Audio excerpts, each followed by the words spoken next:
Dig in! Welcome, everybody! Yay!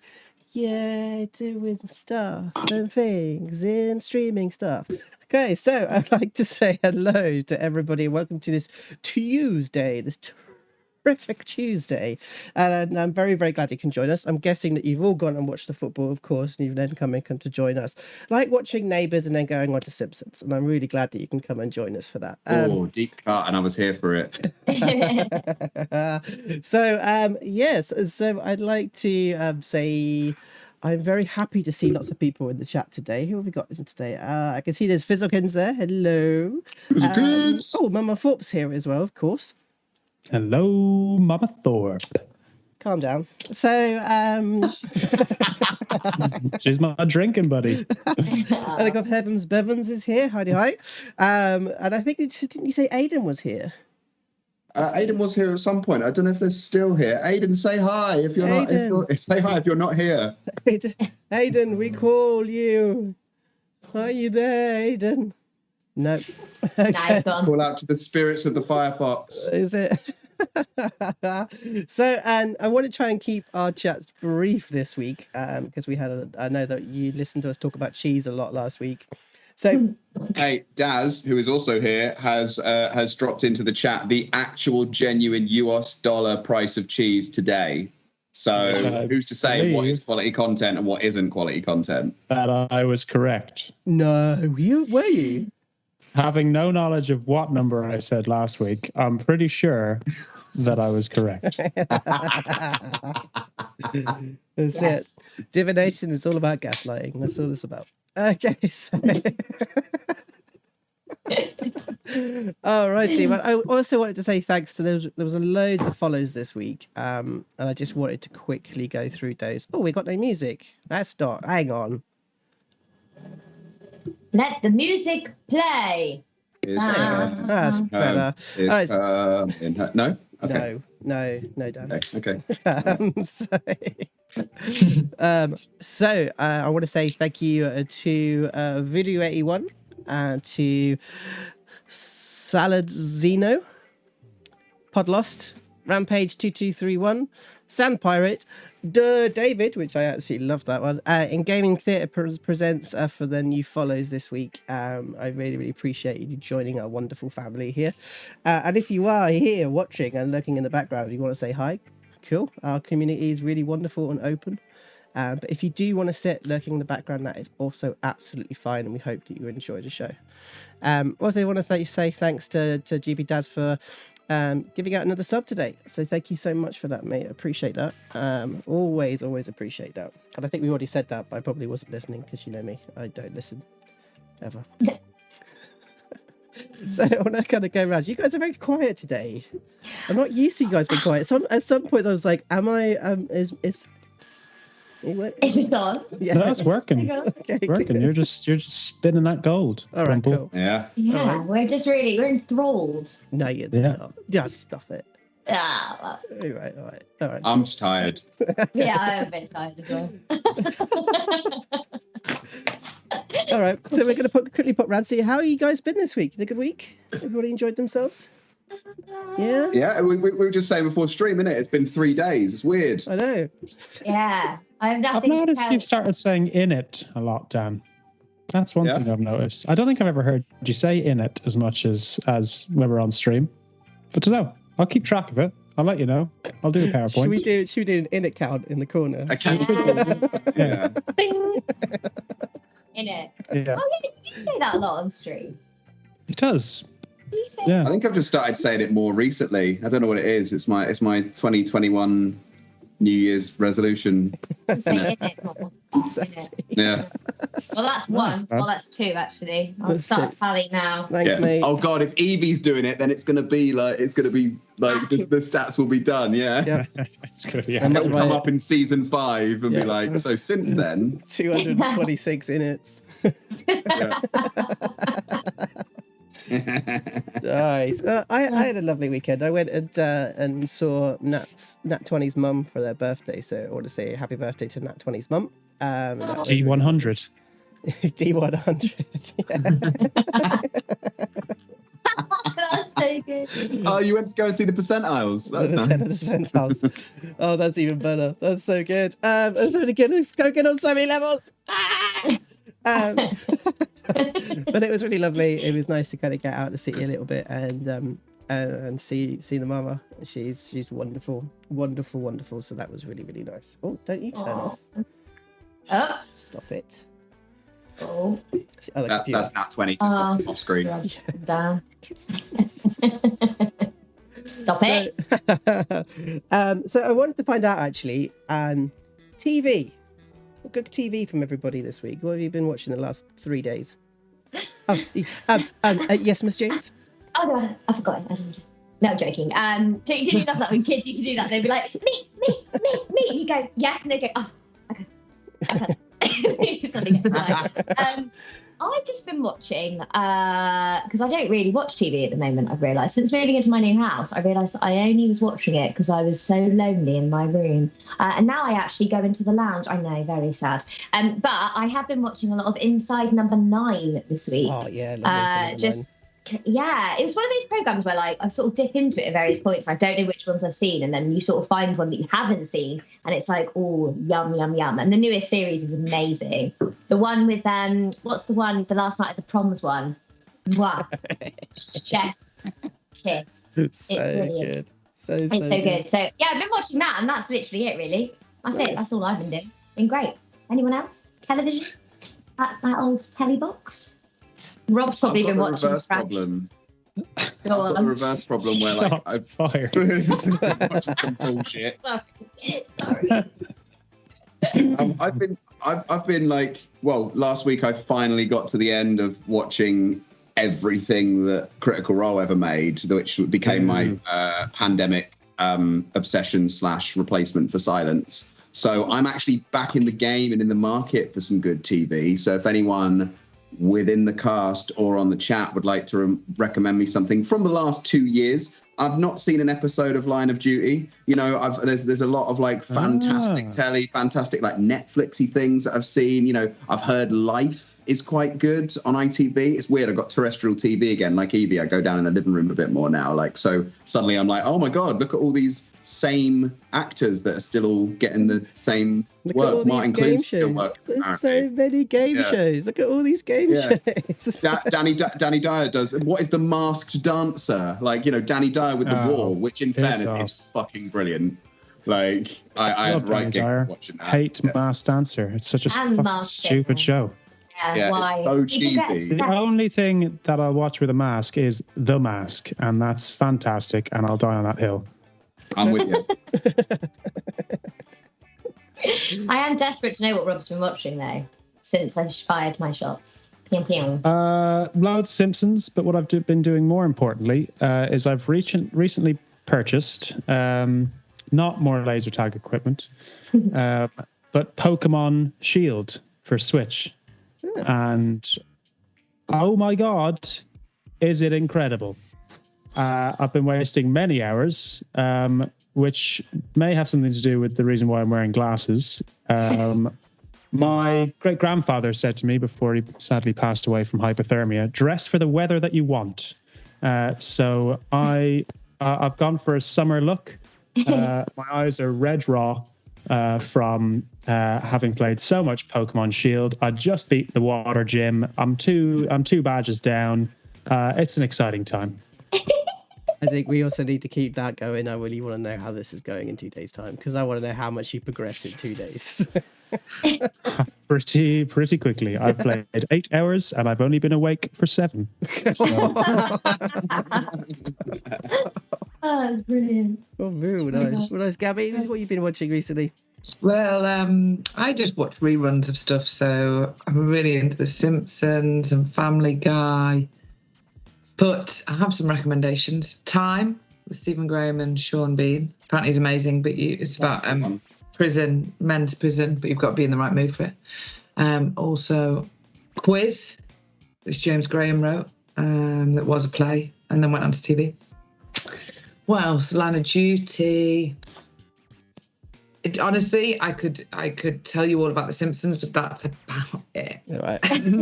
I just watch reruns and play Animal Crossing, honestly, because it's like, of all the true crime and murder podcasts I've consumed over the last many years. That's if I don't turn the voices off, I just think about all the bad stuff I know. It's safe in there. Safe and familiar.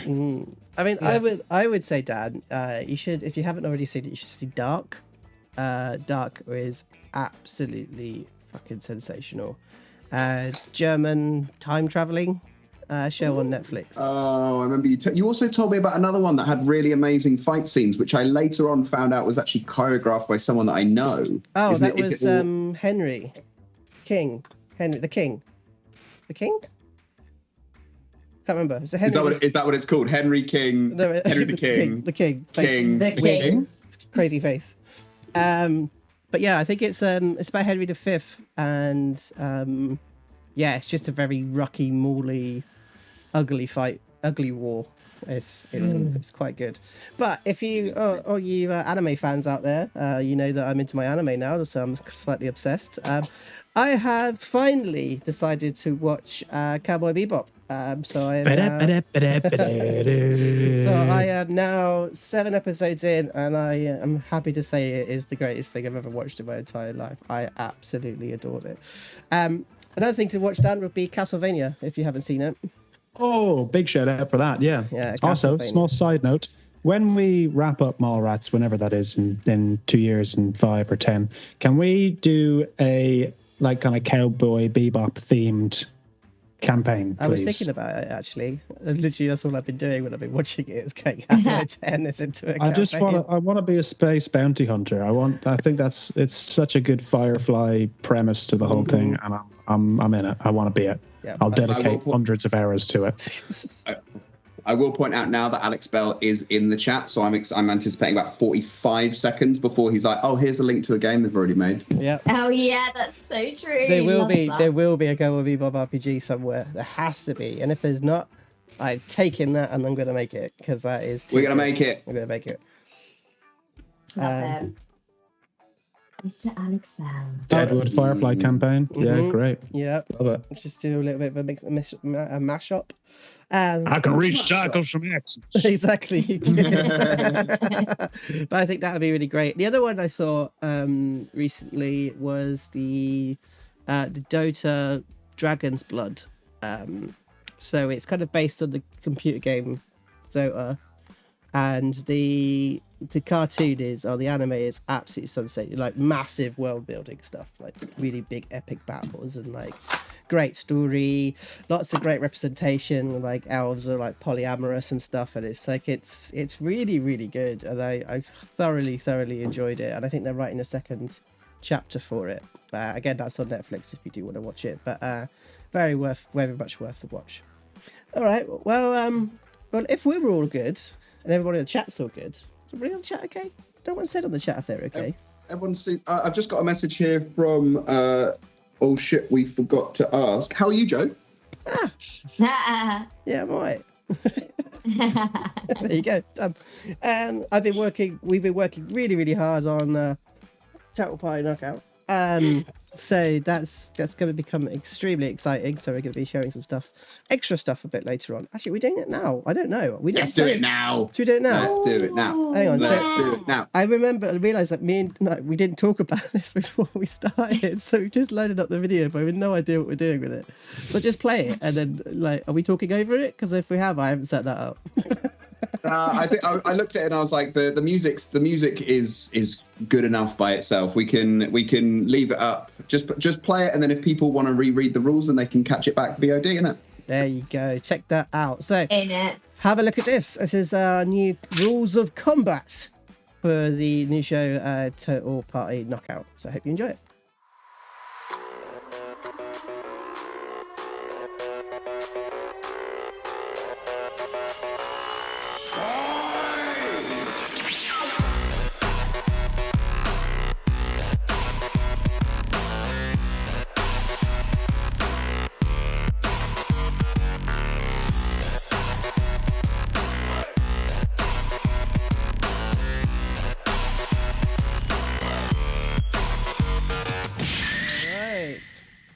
Oh, I'm so excited. Rules and ting. Oh, we all love a bit of rules, don't we? So, yeah, so now we know kind of how it's going to work. So these players are going to be turning up, building their characters for their particular monster that they're going up against. We're going to give them a magic item of immense power. We're going to allow them to have 20 minutes in stream without the DM, talk about strategy, talk about tactics, and then the DM will come in and we play within our big, it's going to be a bloodbath, yes. I'm super excited and I cannot wait to tell you guys of the players that we've got for it. We've got some great players. I think we've got 3 great players and 1 alright one.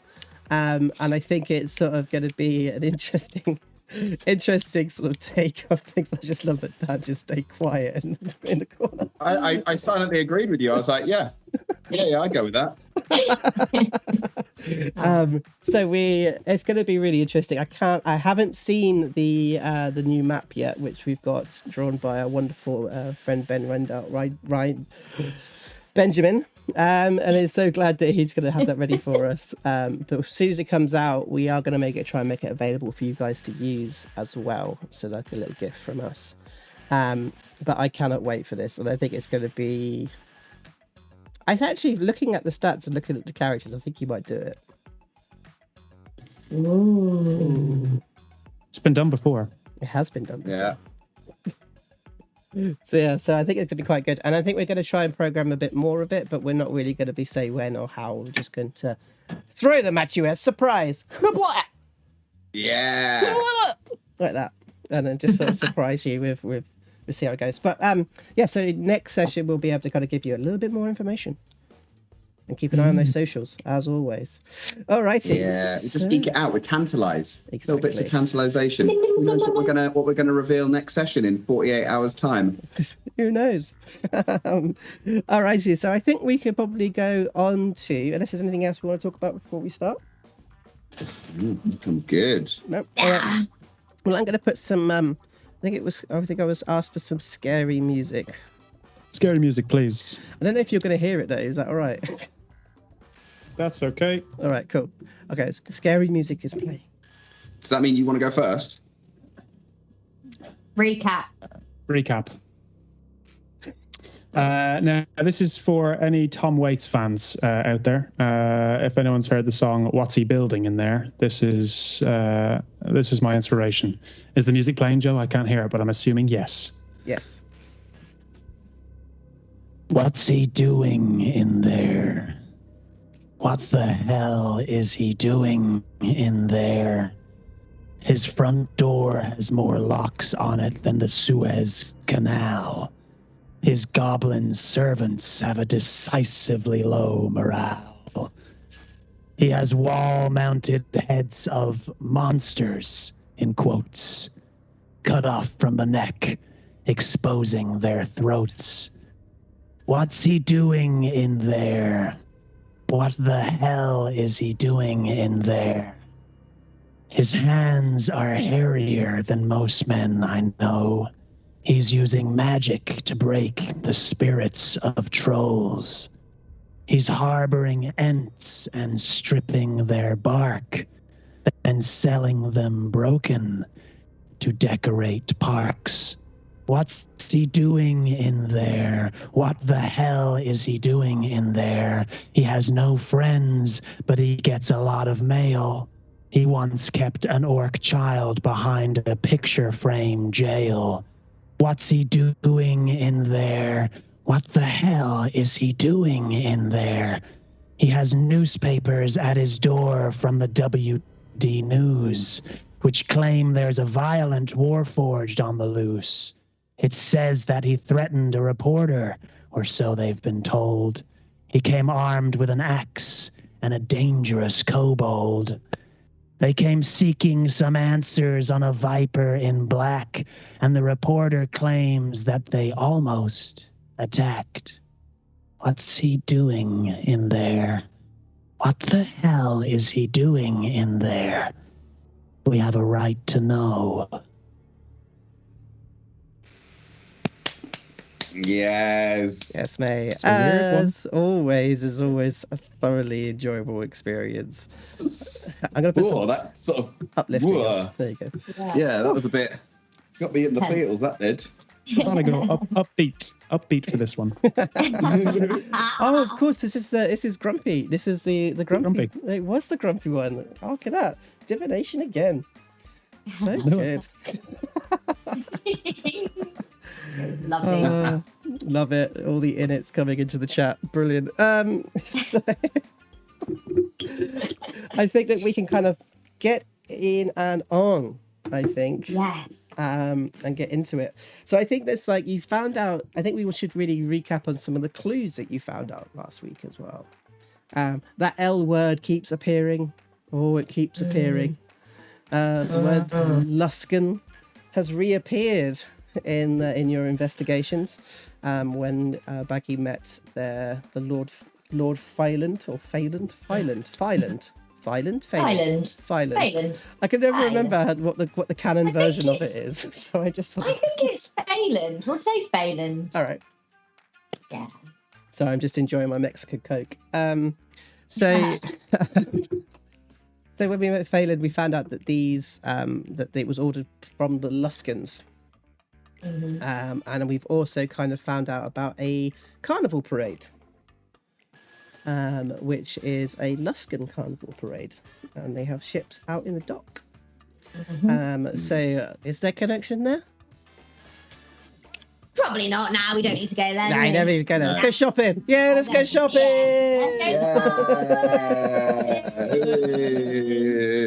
Who wants hundreds of thousands of dragons anyway? Who needs them? Turns you bad, turns you evil. You don't want them. Let's do something else. So I think that's quite an important clue that's kind of appeared, an important something that you might be able to kind of go for. I'm trying to think what else I found out. Oh yeah, I found out that there's a vigilante called the Black Viper knocking around.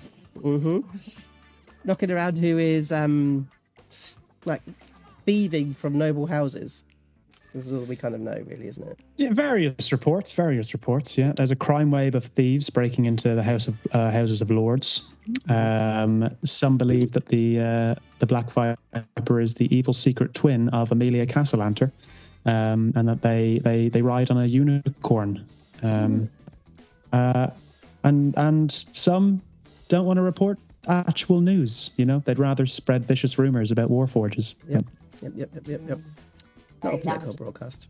So I think that is quite important. And I also think what was quite nice is that you guys had your little little chat between Oshi and Big Phatts and Little Ricks as well regarding their training.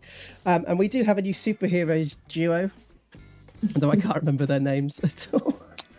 Oh yeah, Champion of the Red. Champion of the Red. Yep, and Machine Metal Man. Metal Man. I'd watch that TV show. Yeah, me too. All day, every day. Oh, and I saw, Joe, you've got Little Rick's started up and ready. Oh yeah, I do. Should we have a look? Let's have a look. All right, let's jump over to the play screen so everybody can see it. Oh, shoom, car. Kapow, wee. All right, so let's have a look. Oh yeah. Little Ricks. All right, so I've been using a new system which is for psychics. So there's Little Ricks. Psychics? Was I supposed to know that already? So, How do you think you found out where your pin was? So essentially, when you make a sidekick, essentially what you do is you can choose between a warrior, a magic user, and an expert. I think it is. And you kind of choose one of those, and they kind of become a support for your party. And they raise in levels as you go as well. So they get certain feats as they continue up through the through the level ladder. There you go. La la la la. So here with Little Ricks, we've kind of made him into a fighter because I thought that might be the best way of kind of using Little Ricks. So he has essentially been built on the chassis of Kobold.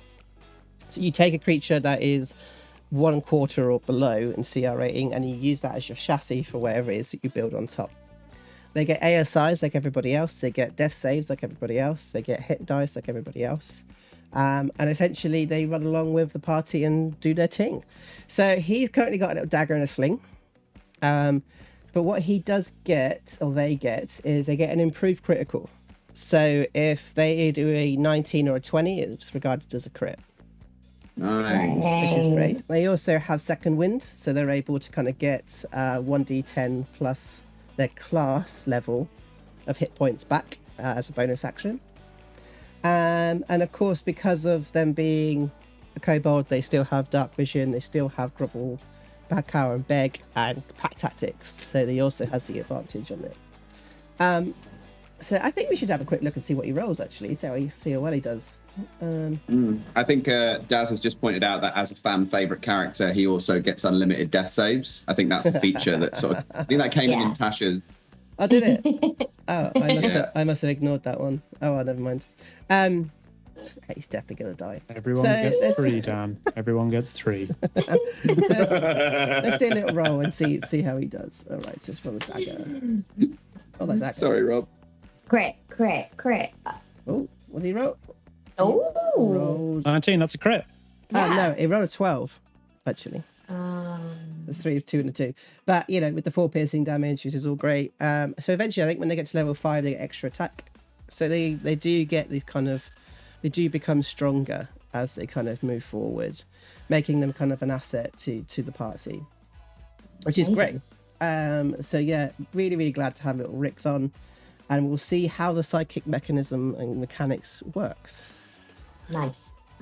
Bevins is asking if Rix gets sabotage bombs. No, he gets so many advantages anyway. He literally just needs to stand next to somebody who gets an advantage. So he's not allowed to get the bombs because he'd just get them all. Exactly, he would. Have any. Yeah, he would. Exactly. So I think my sabotage bombs will probably be moved on to Little Rix. I think that's probably how. I think that happened in the last game. I think Rob was like, "Oh, why don't you give yourself advantage to attack with Rix?" And we finally, it took us the thick end of like 3 or 4 months, but we finally got through Mark Jeffers' 7 DM advantages. Last one was the last one.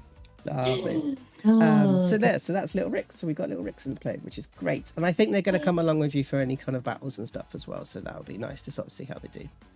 All right, shall we get started? Yeah. All right, let me go to the theme. Sorry. All right. So.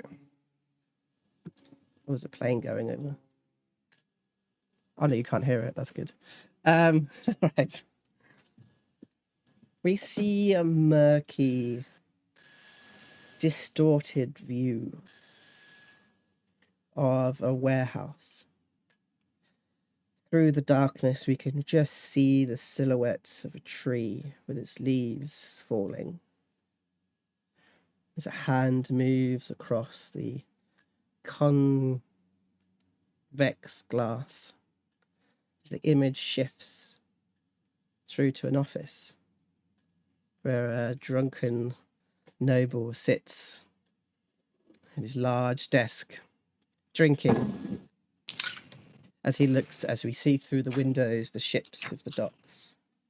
Hand moves across the glass as it changes once again through to a barracks, an armory, as we see something lift something and carry it across the courtyard. As a hand moves across again, we see the image change, as we see an arm come forth, offering something to someone that's in the shadows and darkness. As the hand sort of sweeps over, we see that their fingers are covered in gold rings, gloves, and we notice that the scene is rocking slightly, as if sitting on the waves. Cut to. Monster, brute. When we grow up, we're going to kill your kind. The cut above the eye and the split lip were more visible, but Pups knew the words hurt her more. Both he and Baggi had racked up their fair share of marks from run-ins with the adventurers. Some were even worn with honour. But the words cut deeper. They took way longer to heal, and the scars were often permanent. Disgusting beast. Foul creature. Pups found her at her normal place. Quiet, dirty room in the end of a long corridor. Blood still slowly tracing its way down her cheek. Hiding. Small. He didn't say a word. He didn't have the words at 8. He barely has them now. He brought with him a broken bowl, placed it at the end of the room and dropped a few pebbles in the direction of Baggi. They never spoke in that room. No words could help. Just 2 little monsters tossing stones at a target in a cold, dark room. Cut to. Phatts had read the papers, glancing for only a moment over the slanderous headlines. Warforged. Are they danger to us? The answer, Phatts thought, was actually yes, they are. But only because of your actions. The people of Waterdeep treated all machines with carelessness, an expectation of obedience from those that lacked blood in their veins, and they treated Warforged no different than they treated a common clock.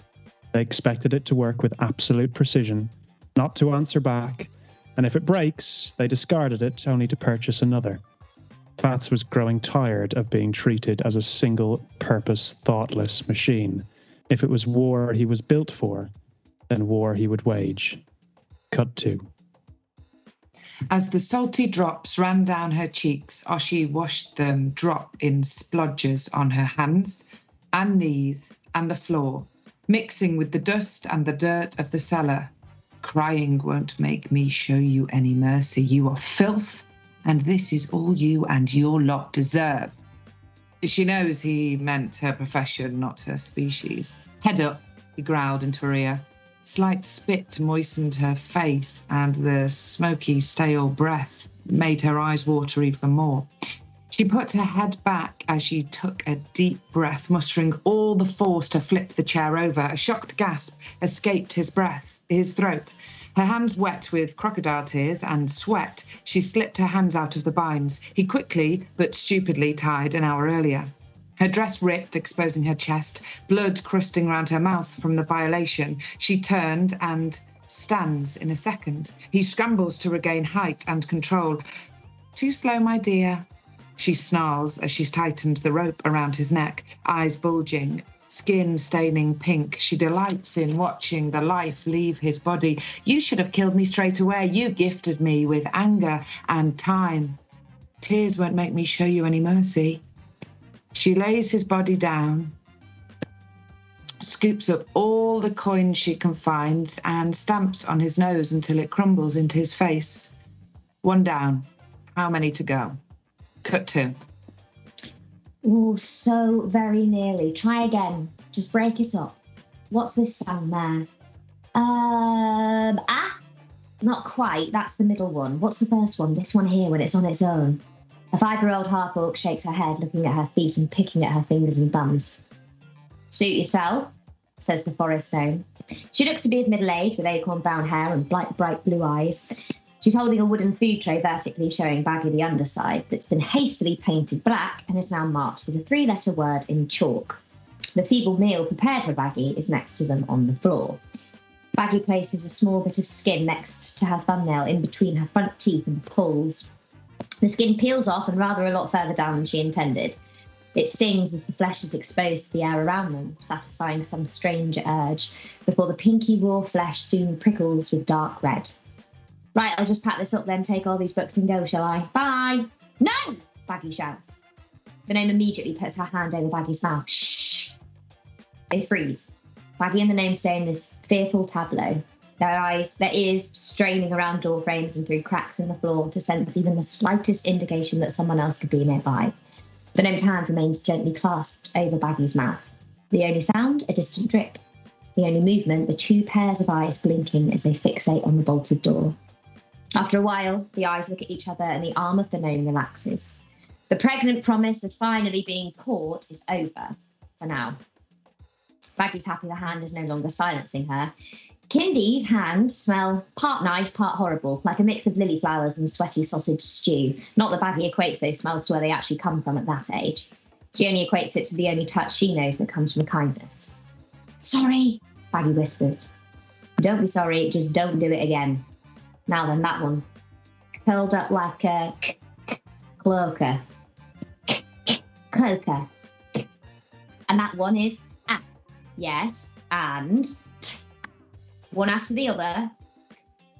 Ah. T. Yes, Kindy beans. Now try and say them slowly, morphing into each other. Like this. Baggi's now smiling. It's a smile so pure, genuine joy. Baggi's never learned to smile, to be polite, and she's never had anything to smile about. Kindy knows this, and upon seeing the expression on Baggi's face, she feels a burning joy somewhere deep in her chest and thinks to herself, God, I hope we make it out of here alive. We begin to zoom out. We see the two of them huddled in the corner of the basement. As we zoom out further, we hear, cat. It becomes a distant voice in the darkness. Further out we go, and it becomes a whisper. And finally, through the keyhole of the bolted door, we hear nothing. Cut to. We see this hands go across this ball. Some sort of crystal ball. As it twists around, we see this huge, ornate pirate hat. His teeth grinning with the gold that's sort of flickering through, the earrings going around his ears, and the tattoos across his forehead, down his neck. Do you see him standing looking through at these images that are appearing in the crystal ball? As we look toward another glass circle of the porthole and lead out, so we find ourselves flying over the harbour, looking out towards the dock itself as the camera falls down into the sea. So it swims down through into a pipe that leads through to the sewer that goes further and further down beneath the city itself until we're stood in front of a large and ancient door as we flow through like ghosts to see a room filled with hundreds and thousands of dragons. Lovely. Okay. So that was a really nice sort of opening of stuff there. Yeah. So hundreds and thousands of minutes. So good. So thanks, Daz. Massive love. All right, so I got a couple of treasure rolls to kind of pop in at some point during the session to do remind me, like, is there any treasure? Anything from the trolley? I know, and just let me know, and I'll make sure I put those in before I forget. I've actually got them here at the side of the screen, just trying to remind me that I must remember to do them. All right, so I think we're going to go to this alleyway. An alleyway, just a very clean alleyway that's just across what could be seen as a wide avenue from the other side of the Phalanx. So you're actually sort of inside, Many Cats Alley. Many Cats Alley is just down the road from Copper Street. And as you kind of, I think, Pups, as you come round the corner, you see Baggi sort of sat on a box around some rubbish. And the whole alleyway, all you could hear is sort of like these hundreds of cats sitting like crows on all of the windowsills, the roofs, and they're wandering around her feet. And I think, Baggi, you've kind of got you're sort of stroking one of them. What colour is the one you're stroking? Grey. It's a grey one. Really matty. Yeah, grey. I was about to say, it's got like one eye and it's like half an Yeah. ear, and it's sort of hair is sort of really scraggled up. I think it limps slightly as well. It's sort of like a real fighter of a cat, I think. As Pups, you kind of come around the corner and you see Baggi sat there. So seeing her from afar and sort of recognizing the posture as I've walked up, I've spotted some like discarded old pot, picked it up and taken it with me, and then seeing Baggi just sat down with the cat, I just walked to the other side of the road and I put the pot down and just in her spare hand just drop a small handful of pebbles and just sit next to her and start throwing my pebbles in the direction of the pot.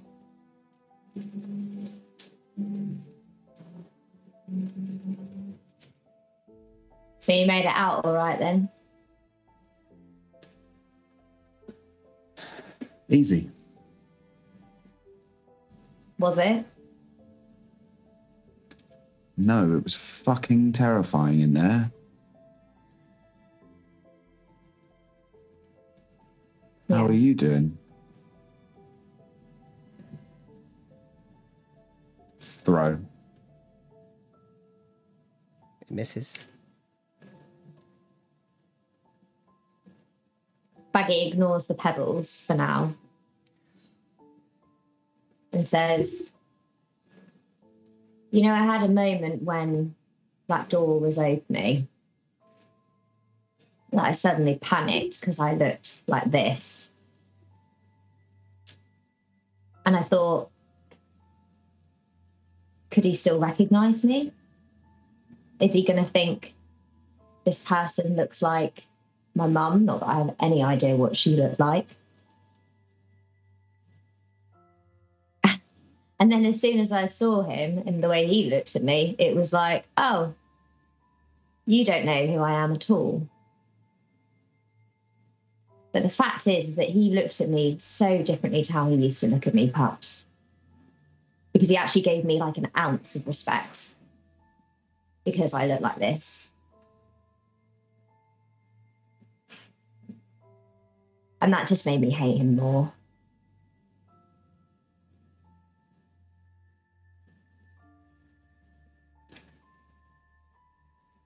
And then seeing what he'd been doing, what he has been doing, and what was probably going to end up happening to me. And all of those creatures are in there.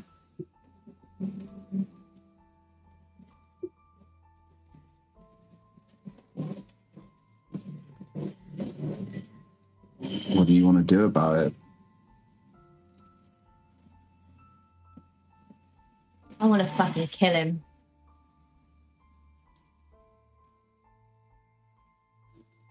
I want to look him in the eyes and fucking be there when I fucking kill him. I want to see him die.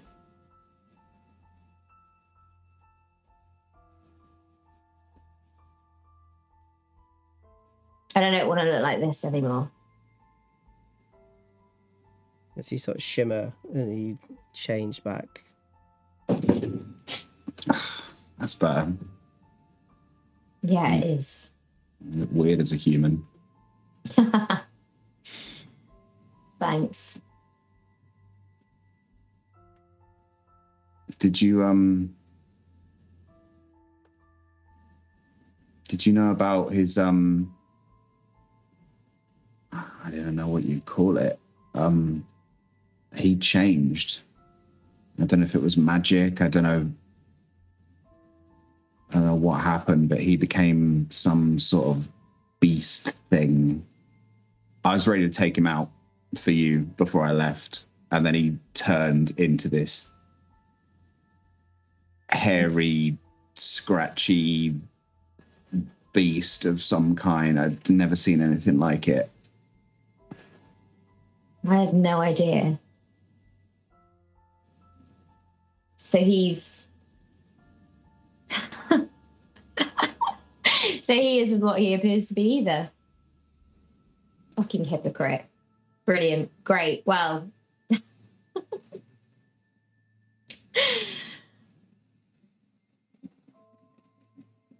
Well, we should probably give him a taste of his own fucking medicine then, shouldn't we?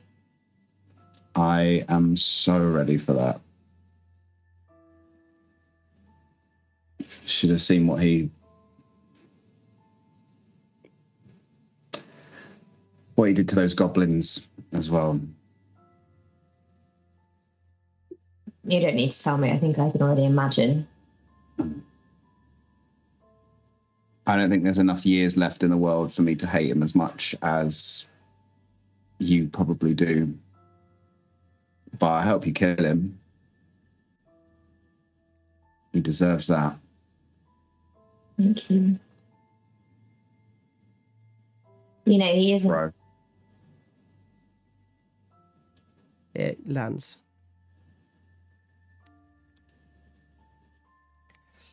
He isn't my dad, Pups. I mean, not that he ever was. Anyway, he didn't act like one. I think he killed my dad. Throw. Hits.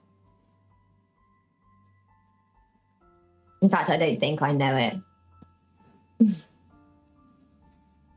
I never made sense to myself. Do you know what I mean? I never, like, understood what this was all about. I was just made to feel like it was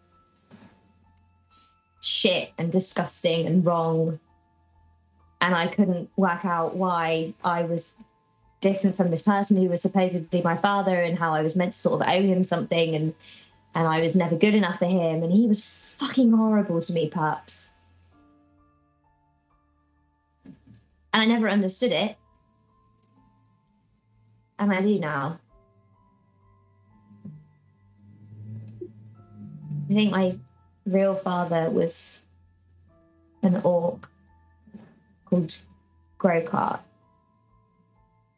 who worked there. And I think something happened with Lycus Phelan, my mum.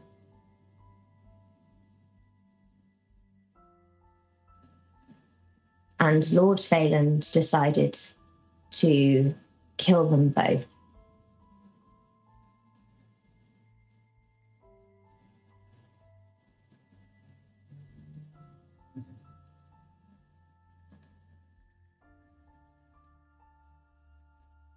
I'm so sorry, Baggi.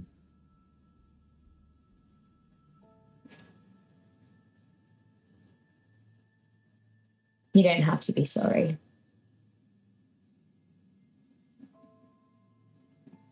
You just have to help me.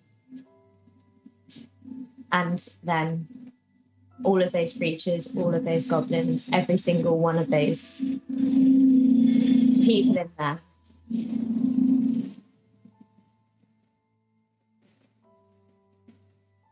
Oh, and I got this. And Baggi reaches in her pocket and pulls out the bag of gold. Shit. Mm-hmm. Where'd you steal that from? Mm. Oh, I didn't need to steal it. He gave it to me. Like that. The bag of gold he gave to me because he thought I was Anne Largin. That was the name you picked?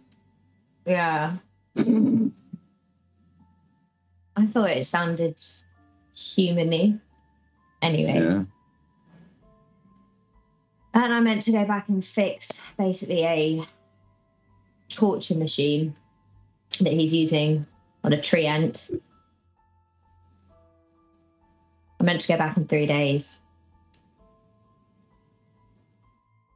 What are you going to do?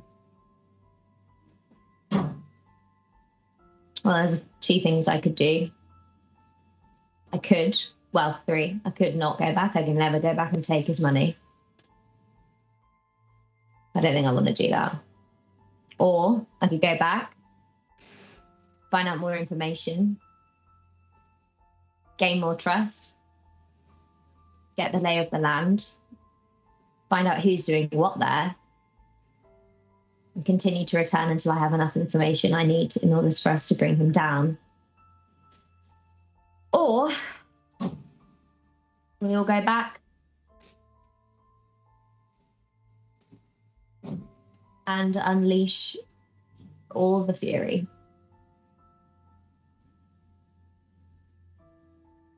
And I don't know which one I want to do.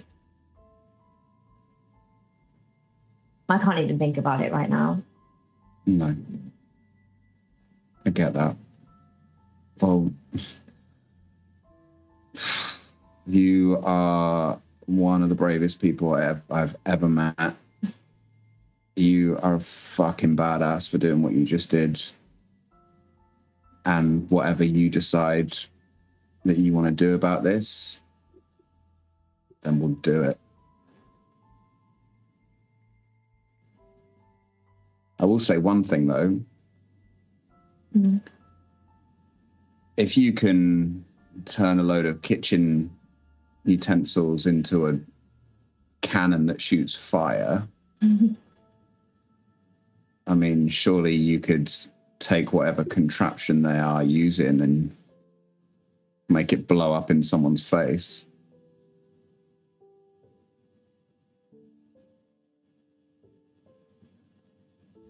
If I can work out a way to do that without harming any of those creatures he's torturing, then it's not a bad idea. You know what? They say I'm the clever one, Pups. Well, I'll tell you one thing. If you're the one that's meant to be wrong and disgusting and every other bullshit word that they put into your head, and that is what's right, I know which one I'd rather be. Thank you.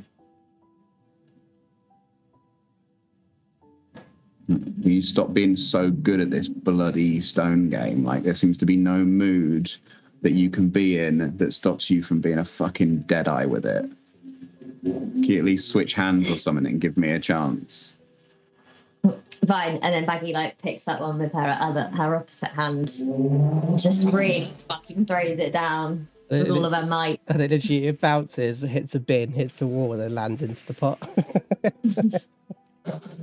Right, I'm going home. As you see, as this cat sort of Still undefeated. wraps around your leg, that purr is sort of loud. And suddenly you hear a dog sort of barking off in the distance. And all of the cats sort of like raise up as this like howling starts to happen around you. It's like oh sort of dogs. And that sort of makes you start to think. So can you do a history check for me, please? Yes, give me 1 second. Come on. It's another 19. Oh, yeah. There's a very distant memory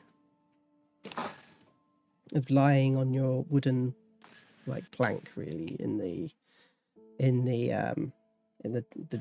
dungeon. Should have used that word. At certain nights, and the howling from upstairs, like a beast or a wolf of some kind. And it's almost as if it's like a half memory or some sort of nightmare. And so it only seems to happen at night. And it's sort of the sound of the howling and the thrashing and trashing of things above you starts to kind of kick through. And then on the side, like a dog runs through, and literally these hundreds of cats part like these waves. There's trash sounding going everywhere. There's like boxes being thrown about. The two of you are sort of like stood in the middle, like fucking Jesus Christ, what the hell's going on? The bowl is sort of like flipping all over the place. The pebbles go everywhere. The dog runs across, puts his foot onto the pedals and slips and then falls over, and it's just absolutely pandemonium around you. As you kind of like it starts to calm down, you kind of see that like the box that you were sat on has kind of been overturned. Do you see there is something, there's a small bag. Treasure. It's treasure. So let's roll here. Okay. What you find, you find a golden circlet, like almost like a headband, worth 32 gold pieces. You find 7 silver pieces and a copper piece. It looks as if this has been like almost, something's been accidentally thrown out. As it's sort of like sat there, and you kind of both open this up. I think the circlet has got these kind of like small red jewels in them, but it's not like prettified in terms of its jewelry. There seems to be much more placement of like importance. Maybe it's sort of where it sits on the head, that kind of idea. Maybe more religious artifact than a piece of jewelry. Yeah, is this what people throw out in this neighborhood? Oh, you also find like a whole ham. Just Yes. Pups says whilst eating the ham.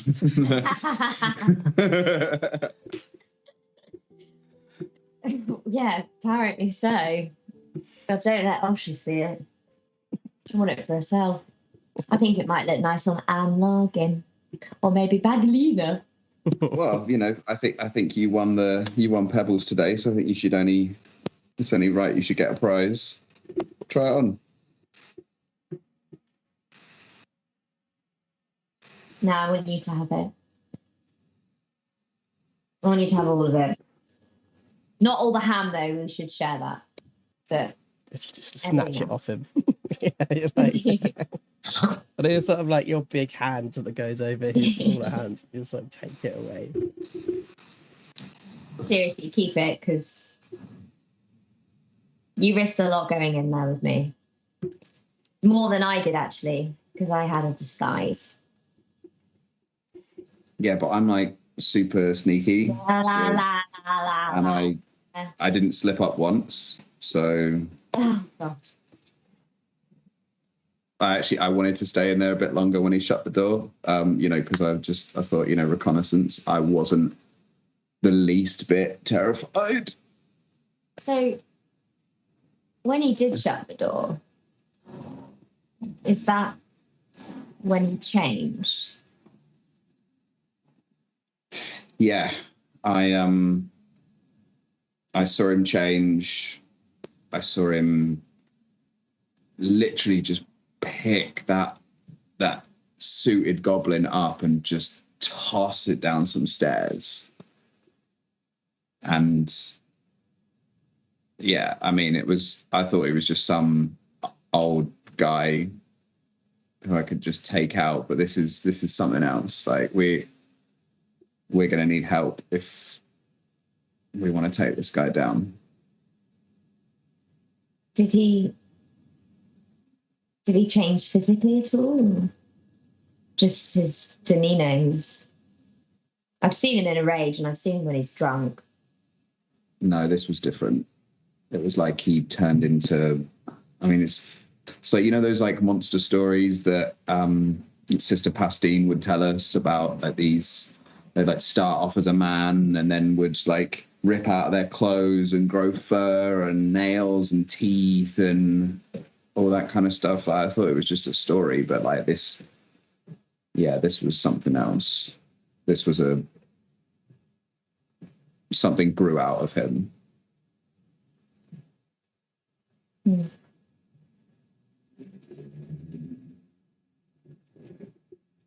So the silence between you sort of grows for a little while until Pups comes over and takes the ham, takes a bite, and both of you sort of turn. And I think just as you're sort of stood in the darkness of the shadow of the alleyway of Many Cats Alley, you look out to the Sunshine Street and you see those carriages go past. And as you sort of stood there looking out, I think, Baggi, you just feel this tiny hand sort of hold onto your finger and then let go again, just for the briefest of moments. As we kind of go across the city itself, until we find ourselves, we see that there is a figure in a dark hood. The smoke is sort of like rising on the opposite side of it.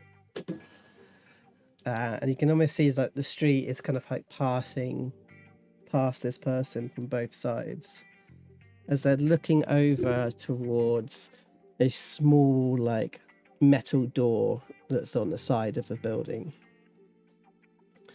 As she walks across, we hear her boots, her platform boots, clumping onto the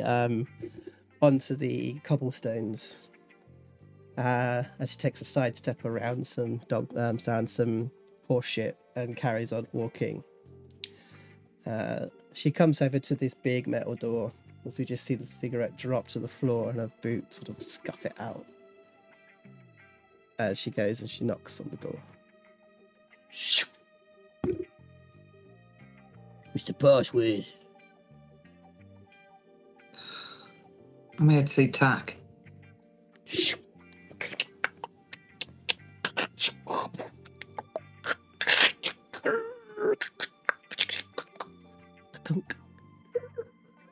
As the door opens, what you see is this kind of old sort of battered gnome.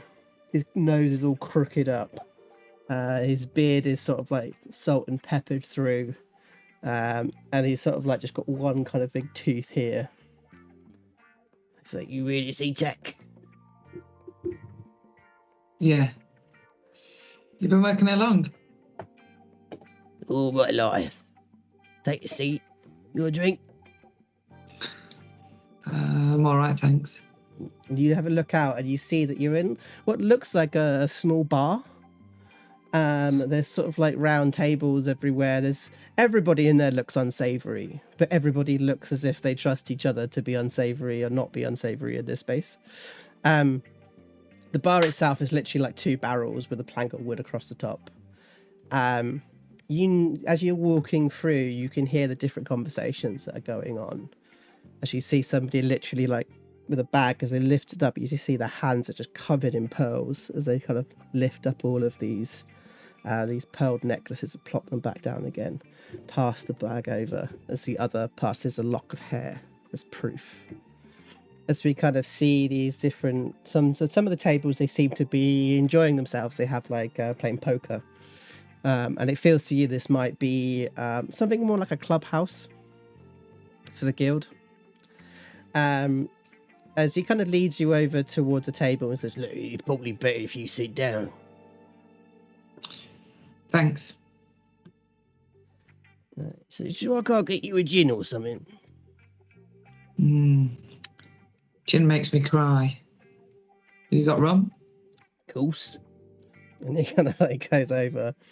And you notice that all of the alcohol here is like spenny stuff. Considering it's a shithole, everything is like the best you can buy.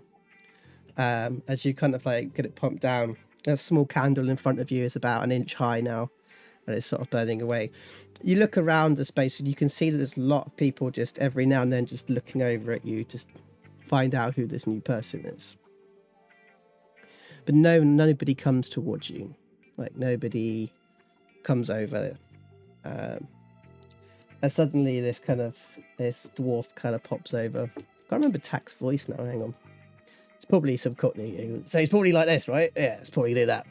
So he sits down and he's like, oh, Oshi, good to see you. And he sort of grabs a chair, sits down, pulls out like his own like leather cup that he kind of opens up, grabs the rum and just pours himself a drink. Yeah, I was hoping to come sooner, but you probably know things haven't been very straightforward at the house. Heard about your little attack. Boom. Yeah. I can assure you nothing to do with us, all right? And I would tell you. Yeah. Thanks.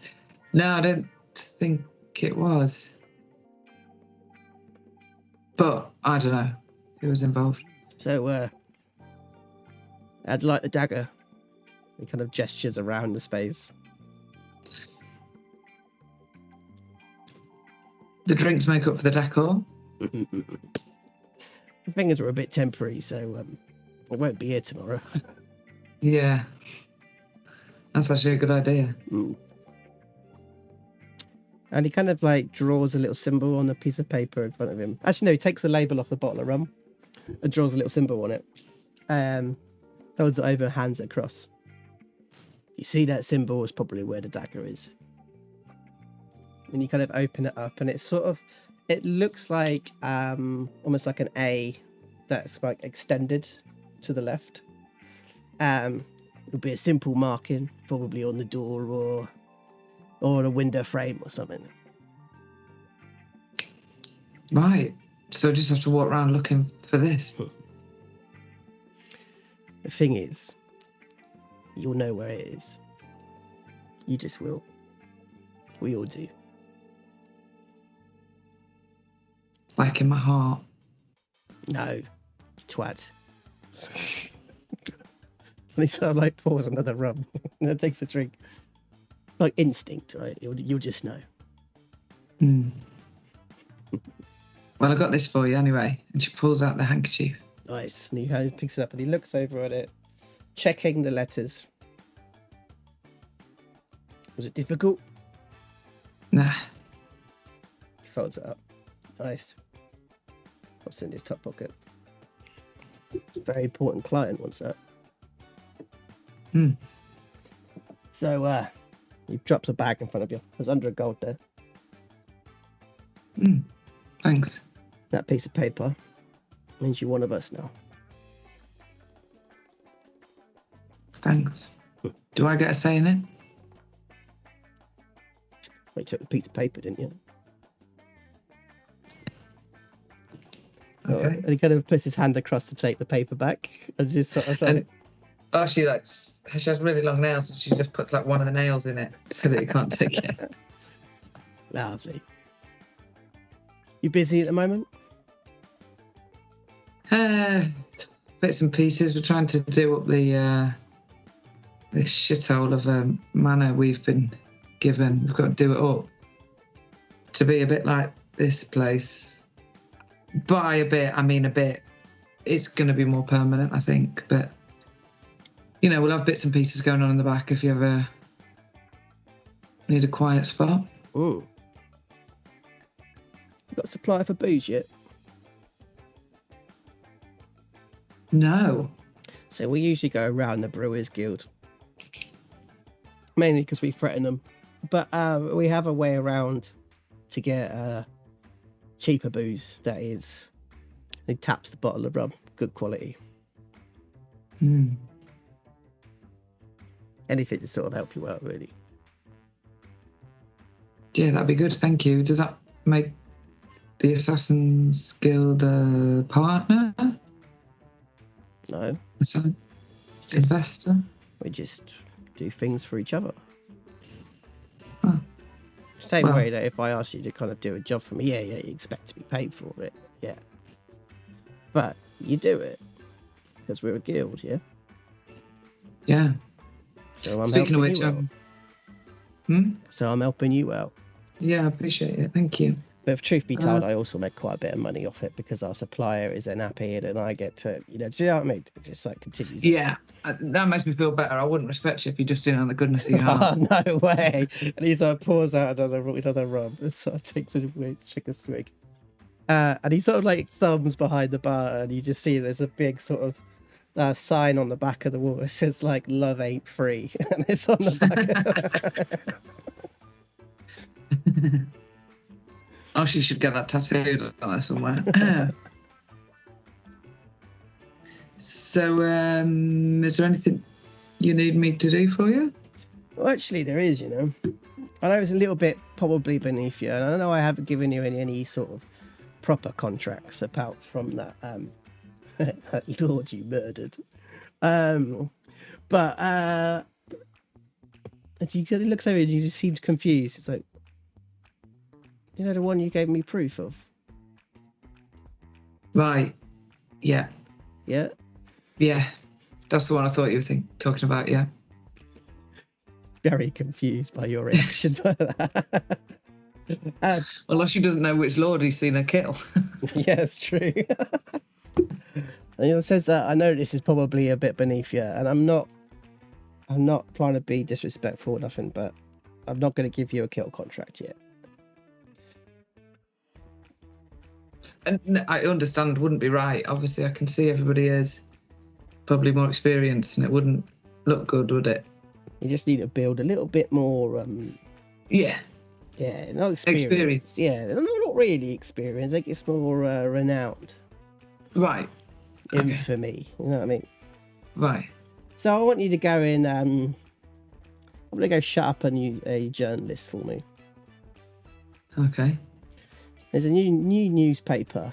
They call themselves the WD News. Yeah. There's a news reporter there called Jeremy Barkskin.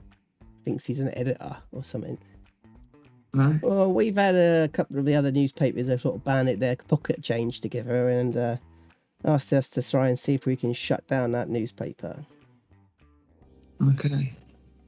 So I'd like you to kind of pop over and, I don't know, scare him a little bit.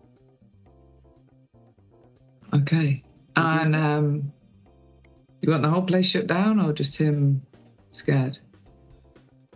I'm hoping that you scaring him will make him want to rethink his thoughts in the newspaper business. Right. And in terms of this infamy you talk of, am I going to have to stop giving a fake name? All right. Well, I'm building up my reputation. Right, what do you want to be called? What? No, just each job I give a fake name. Oh, right. Okay, sorry about that. And it's sort of like, sorry, it's 3:00 and I haven't had any lunch yet. He sort of takes another rub. That's another swig. But I suppose if I am the only you auntie, then people would know it was me. Well, not the only one. Oh, I'm not? Okay. No. But yeah, I wanted to go see if you could shut him up a little bit. All right. That newspaper is real trouble. Okay. What have they done? So, you heard what they've been saying. About Warforged. Yes. But it's more the newspapers think that there are destroying the reputation of what good journalism does, you know? They want them shut down. Right. I mean, because journalism isn't ruining people's reputations, is it? If it had my way, that you would go in there and strangle him to death, but this is what they want. I suppose the next level of it would be making sure he doesn't, what's the word, want to write anymore. Imagine if he couldn't write. Yeah. Wonder what that would look like. And he sort of like cranks his knuckles together. Look, there's an extra bit of gold in it for you. I've had another client who's also interested in the WD news. Apparently they keep writing about some sort of like devil worshipping something. They want that taken off the books as well. So if you're able to kind of confirm if he's got any sort of reports on devil worshipping, that'll be a little extra gold for you.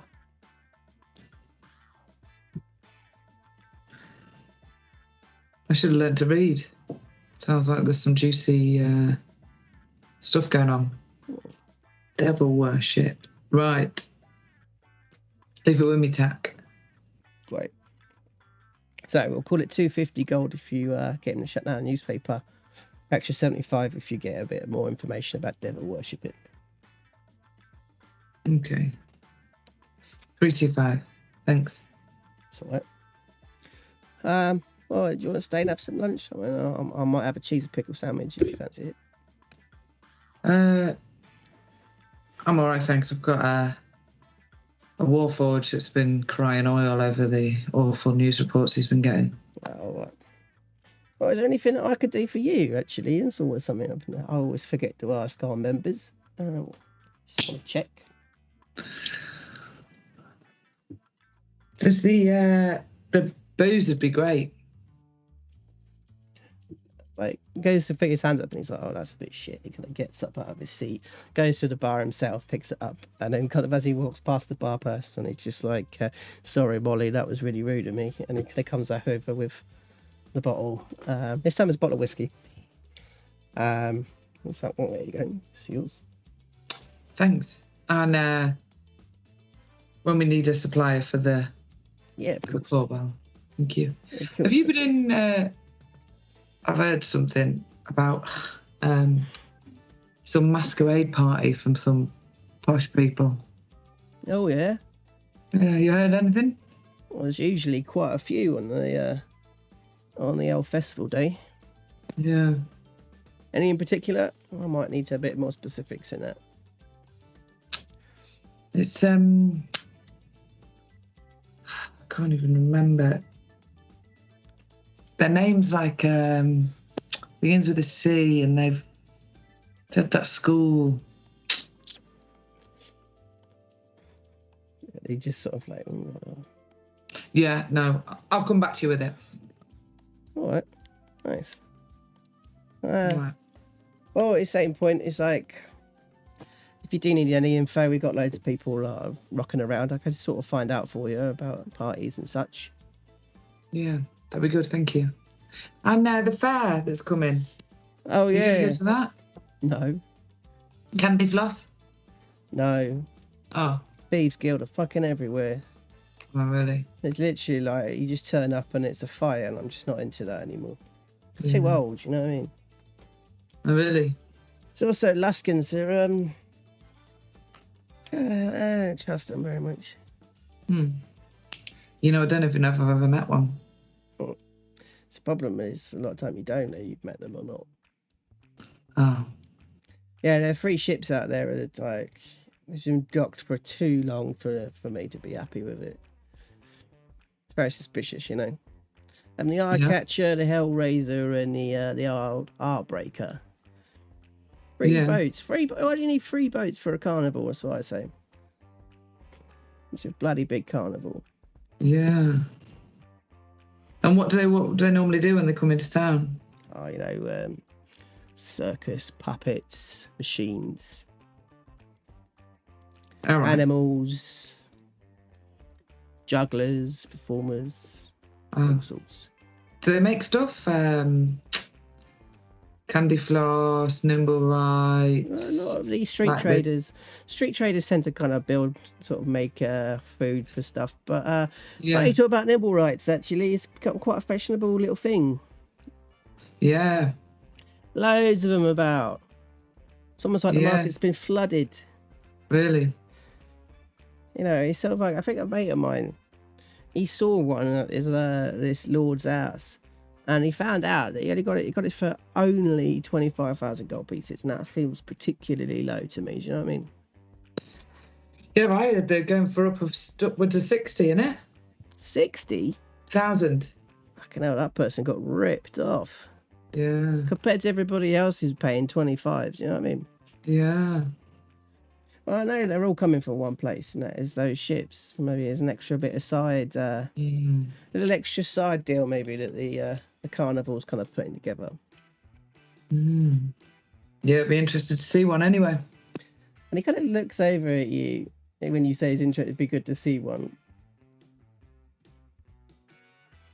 It's like, yeah, it would be good to see one. I've heard that they're like unique in how they look. Do you know what I mean? They're all different. Mechanical creatures that are, I suppose, nobody knows if they're sentient or not. Not like Warforged anyway. Yeah. But I think they're an interesting fad at the moment. My real question is, why are they going out so cheap? Why are people selling them now? And why are they flooded everywhere? Yeah. So if I was doing that, you know what I would do? I'd stick a bit of scrying on it. Then I'll be able to watch everybody, see what everyone's doing. Do you know what I mean? Yeah. Yeah. Not in a pervy way. Fucking hell. No, not like that. No, I wouldn't think with you, Tack. Nothing of the sort. Oh, mate, if you don't know me very well, then so like, if it'd be more like finding out what's going on, you know, what's happening in these houses. Yeah. You keep saying, yeah. Like, I think that you might be lying to me sometimes, Oshi, but I never know. I really don't.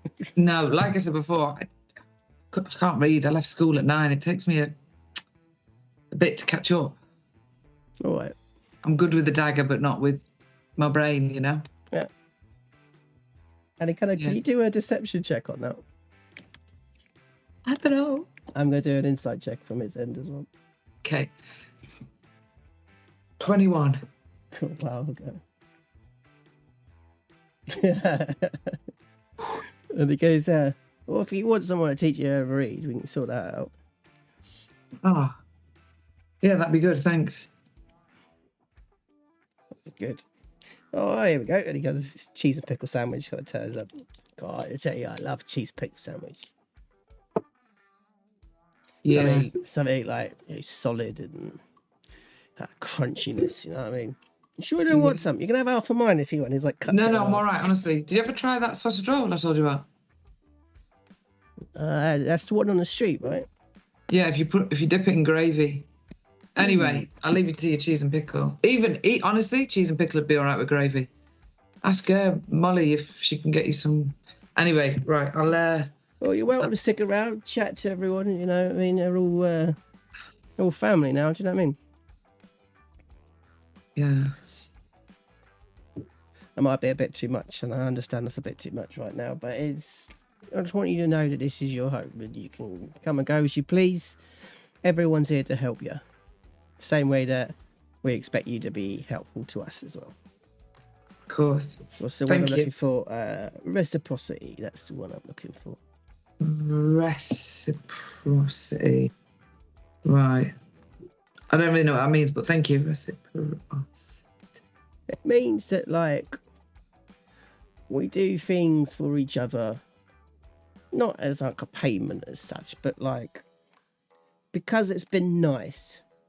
You know what I mean? Like, it's nice for me to do things. Like respect, like mutual respect. Exactly. So it's like I was about to put my hand up and flick to Molly, do you remember just now? Yeah. I decided I shouldn't do that because that's been a cunt. C word. So God damn it. So I decided the best thing that I could do is get up and be respectful and get that bottle myself. Yeah. Yeah. And then Molly made me a cheese pickle sandwich, which was always nice. Yeah.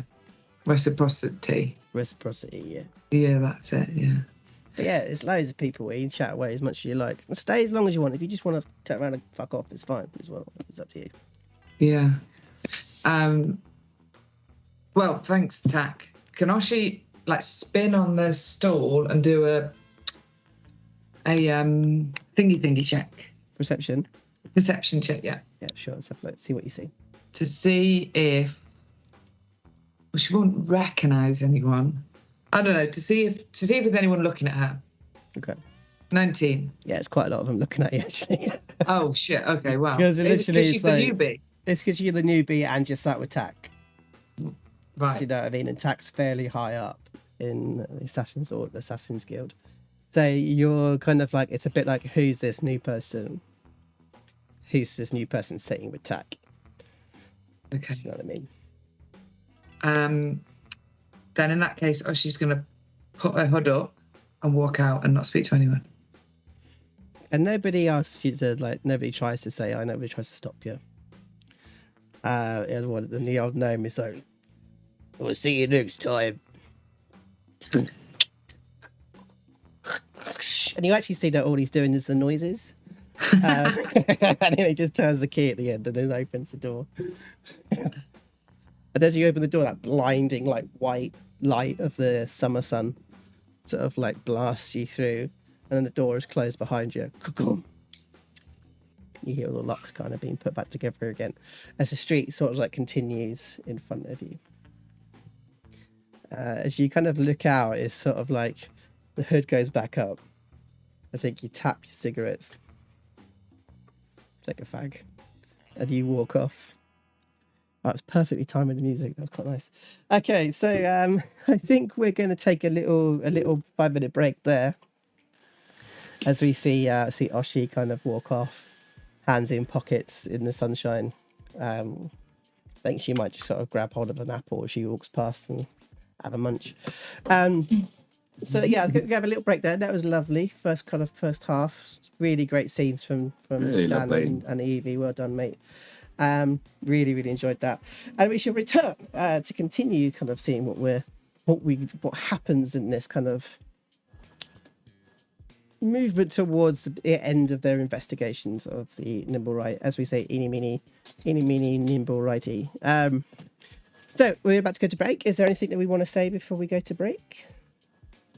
Yeah, we have got a follow goal back up. I think it's there. It says checking the thing. I think it's there. We're 13 away from our next follow goal. We've had some brilliant support over the 3 days since we last streamed. If you are lurking in the background, if you're enjoying what you're seeing, If you want to find out which Nimblewright is the right Nimblewright, then please do give us a little follow. I don't know why I'm pointing to the follow goal to follow. The follow button is actually down there. Have a little follow, and we'll see what happens next. And then you get to find out. You get to be among the first to find out when we go live with TPK. Exactly. So we shall see you guys in a little while. Enjoy. Have yourself a gin. Get yourself a burr.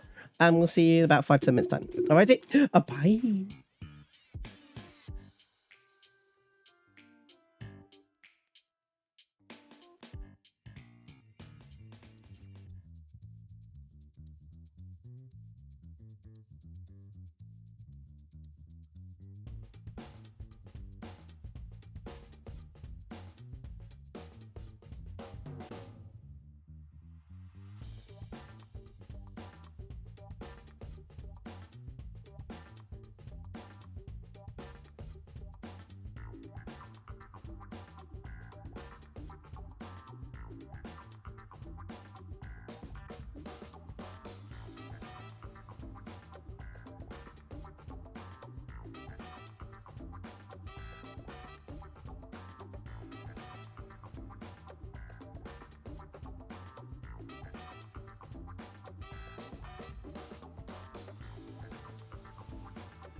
Welcome back, everybody. We decided to pop on the TPK rules again so that you guys could read it. But I think, where's everybody wearing? Everyone's wearing sunglasses. Oh, what? I know. Dress for the weather you want. I was looking around. I was like, "What the fuck are my sunglasses? There's my sunglasses." I don't have any. I'm just gonna have to do this. The Blues Brothers special. Right, it's dark and we're all wearing sunglasses. Scissors. Oh, Evie. fuck's sake, I'm gonna have to go and get some. Don't talk about me while I'm gone. God, I can't believe she didn't have any Let's glasses. take off our sunglasses. Let's take off our sunglasses. Yeah, exactly. Let's take them off. Or let's go and get hats. Go and get hats. Oh, I can't got any hats here. I got a hat. Oh no, I can't find a hat. Oh no. I don't have any hats. Matrix Mallrats is great, Daz. I don't even think I can find anything that's good enough for a hat. Sunglasses.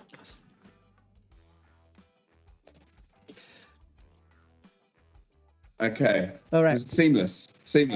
Perfect. All righty. So we decided to redo TPK rules for you guys. So that we could, but we're probably going to drop them again on our socials so you can have a proper read. People saying they can't see me. I think that's because you disappeared to go and get your glasses. I think it's more they can't recognize you, you handsome devil. What are you doing? Oh my. In all seriousness, thanks for the solidarity, team. So, right. So we were also talking about on the break things that we might want to do a new community chest of points for. And Dan, you had one that came up on the chat.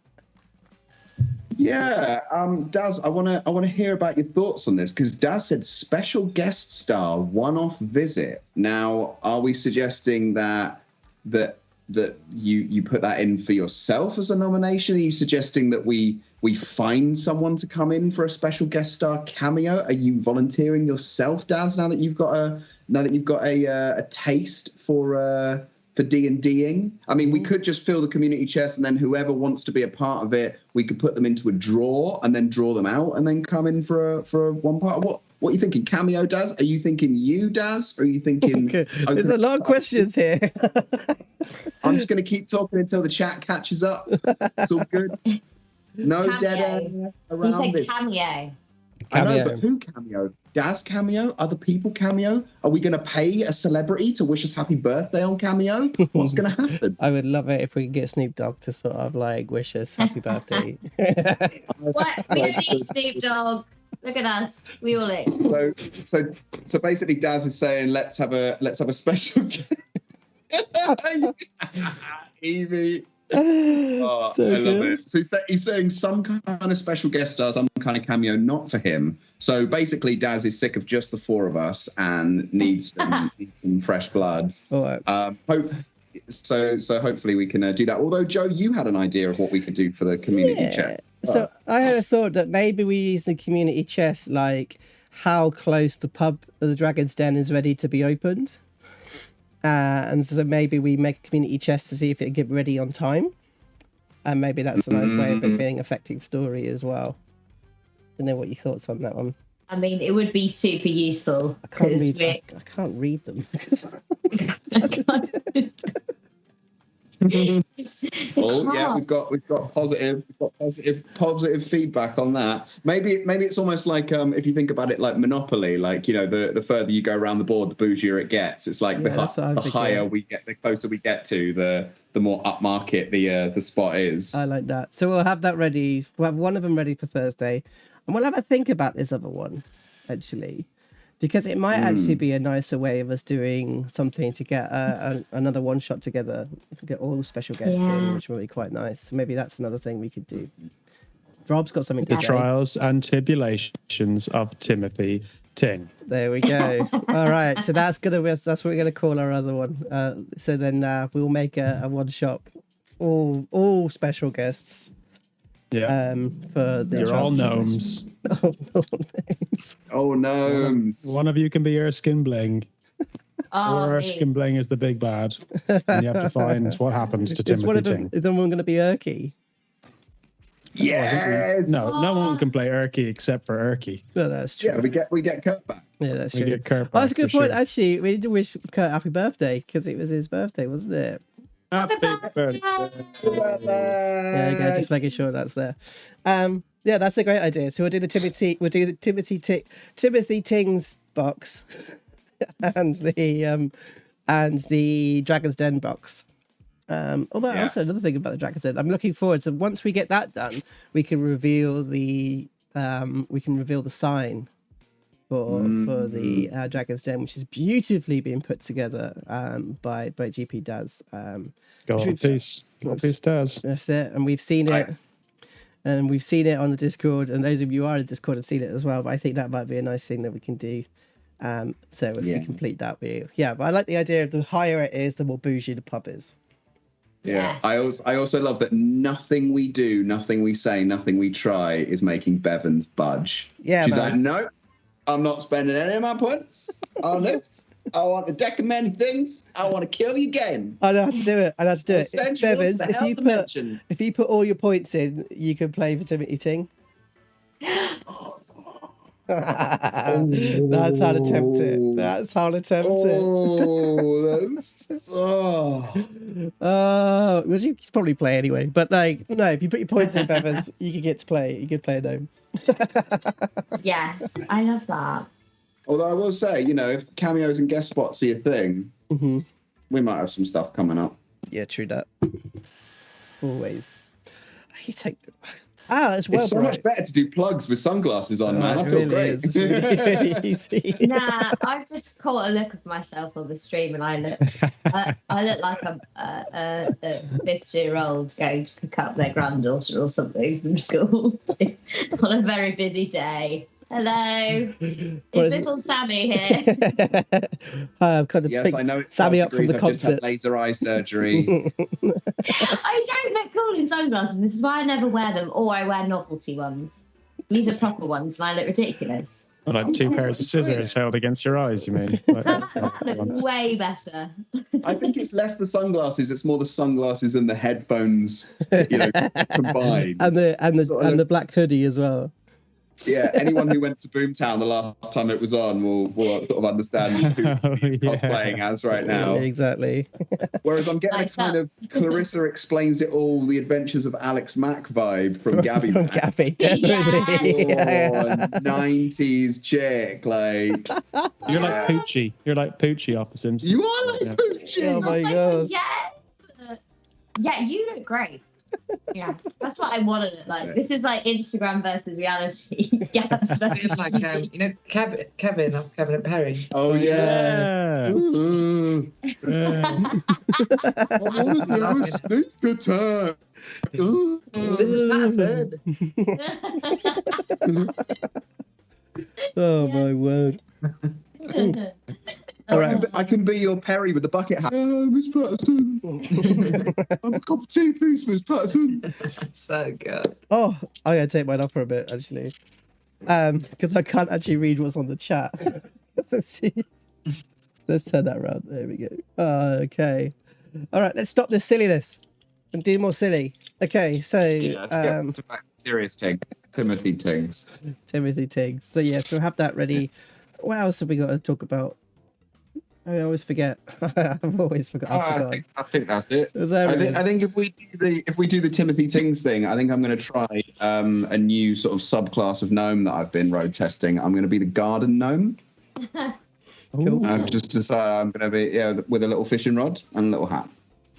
That's what I've decided. So that'd be like maybe like a monk, a drunken master monk would be a garden gnome, or a druid, like a garden druid gnome. Could be quite good. Yes. Great. Okay, so in time with music. Well done. So what we're going to do, so we've just had some lovely scenes where we've seen the clubhouse of the Assassin's Guild, known as the Dagger. We've also had a great scene with talking about kind of Baggi's past and everything that's kind of to do, and also the future plans of what their thoughts are to do with the horrible Lord Phelan. But I think that we're going to go back to seeing a very large metal person, sort of like walking through the North Ward. I think it was the North Ward. I think it was the North Ward, wasn't it? Yes. North Ward, up towards the barracks and the armory, up at the northeast gate by the field ward.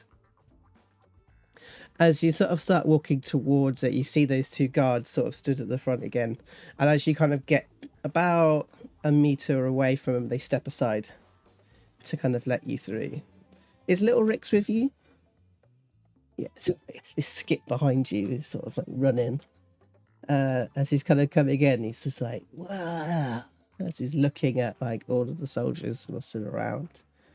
He's like, did you stay in a place like this when you were a soldier? Yeah, not as fancy as this, but you know, sometimes you train in places. But when it comes to war, nothing's fancy, kid. So do they have to stand by that door all the time? They do. What was it for me to wait? Well, too bad. God, You're gonna stand and piss.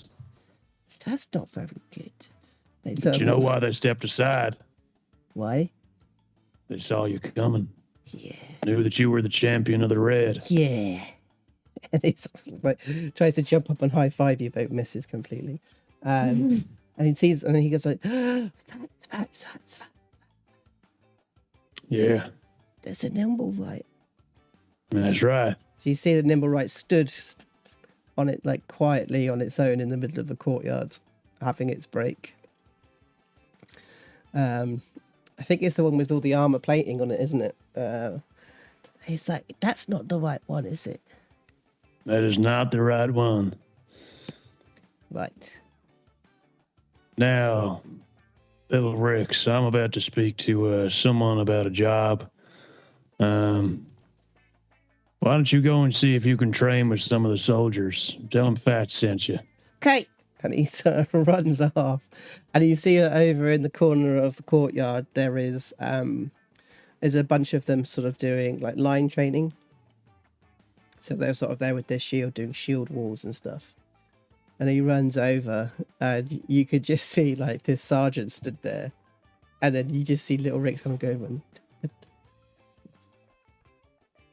looks down, and you see them say something, and then he's like, and points over at the wall, and so he totters off, and he runs over to the wall and tries to pick up a shield, and get ready to get into the shield wall, and he's having a great time. He's really enjoyed himself going over and training. As you're sort of stood in the middle of the courtyard. That goes up to the Nimblewright. I sort of like stood.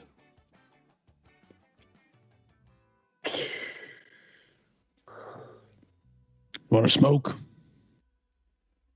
It stays sort of completely still. Have you got a language capacity, or He's like, are you just physical? Head sort of turns. It looks at you, and it's that kind of, although there's an expression on the face of it, there is no expression to give. But you notice there's no like mouthpiece or anything like that. How have they been treating you? And his head kind of goes back, and he sits down on the box. Good. Glad you're getting breaks. Phatts. And offers his hand. Big Phatts. And just sort of like it shakes. Well, I don't want to call you a Nimblewright. You have a name, surely. And he sort of like scratches on the floor.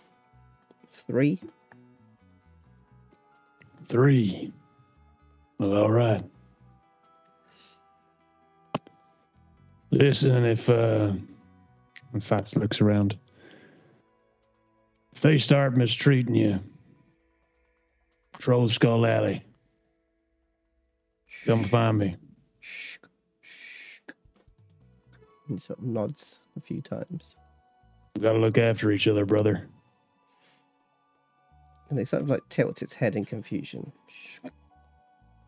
Brother, you and I are the same. Mechanized. And its hand kind of comes up and clong onto your chest. Yep. Same as you. And you see that kind of like big circle of glass on its chest that's sort of shining in the sun. As it turns and goes to pick up the box. Here. He takes out a card. Take this. You'll know where to find me. And it's like this dexterous fingers that take the card and just pushes it into the slot where the mouth is. It kind of goes in like a card reader, and it disappears. And it just goes. You point me in the direction of Nook. And its fingers just points towards this like large tower that's kind of on the side. There's sort of, you can see that the bottom of the tower, there's only one entrance. There's like one guard there, but the guard's about as wide as they are tall. They're like a cube of the door itself. And he kind of points over, and then the arm comes down and just grabs out of the box, picks it up, lofts it onto its shoulder, and carries on walking. Hey, just wait 1 second before you go there. Turns. You know, any of your brothers or sisters that were shipped to Waterdeep recently? And then it sort of scratches on the floor. 1, and then a line, and 8. 1 to 8. Or is that 18? I'm basically looking for another Nimblewright. I'm unsure of their name, but I think they have some sort of like mechanical facial hair or some shit. It wipes out the numbers on the floor and writes out 4, and then 7. 4 and 7. They both have facial hairs. And it nods. And do you know where they were sent? It shakes its head. 4 and 7. Well, thank you, 3. As I said, come find me if you need me. Make sure they're treating you right. And it just cracks on walking and carries on. And you can see that there's like a huge pile of like heavy boxes one place, and it's moving them over to like a big warehouse on the other side. You also see that there's a line where it's been going along the same track over and over and over again. And it's quite obvious it doesn't do anything else other than that all day. Phatts is going to watch it go for a second, finishing his cigar. You're quite amazed by the balance and how dexterous it is actually to walk across, and it's very, very comfortable lifting that kind of weight as well. I think being a person of construct, you also have a lot of respect and admiration for how it's been built. Actually, it's built pretty well, really, really well. And Phatts kind of shakes his head with this kind of like approval. And though it moves maybe slightly more mechanical and kind of rigid, he recognizes a very much a common ground between the two of them. And I think part of him hopes that number 3 is getting looked after. In fact, a very large part of him hopes that number 3 is getting looked after and not just being treated like something taken for granted. Like a toaster. Like a toaster. And then you hear, "Aya!" from across the side as you see your eyes look across, you see little Rick's like leaping over the top of the of the shield wall, and the sergeant goes absolutely nuts at him for breaking rank as he then like goes back, his arm sort of down, and he sort of drags the sword and the shield across the ground and goes back to the line, and it goes back in line. Yeah, kid's got too much heart for the army.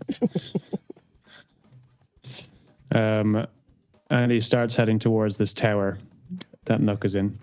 As you kind of get there, and you see this.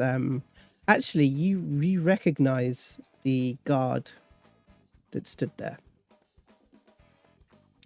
Somebody from your past. And you see they're a large. I'd say they're like a bit like a Goliath. Actually, yeah, they're a Goliath, and they're very wide, very tall. As they sort of stand in mail armor with a spear. And do I recognize them from the war? It's up to you. Sure, yeah. Well, I'll be damned.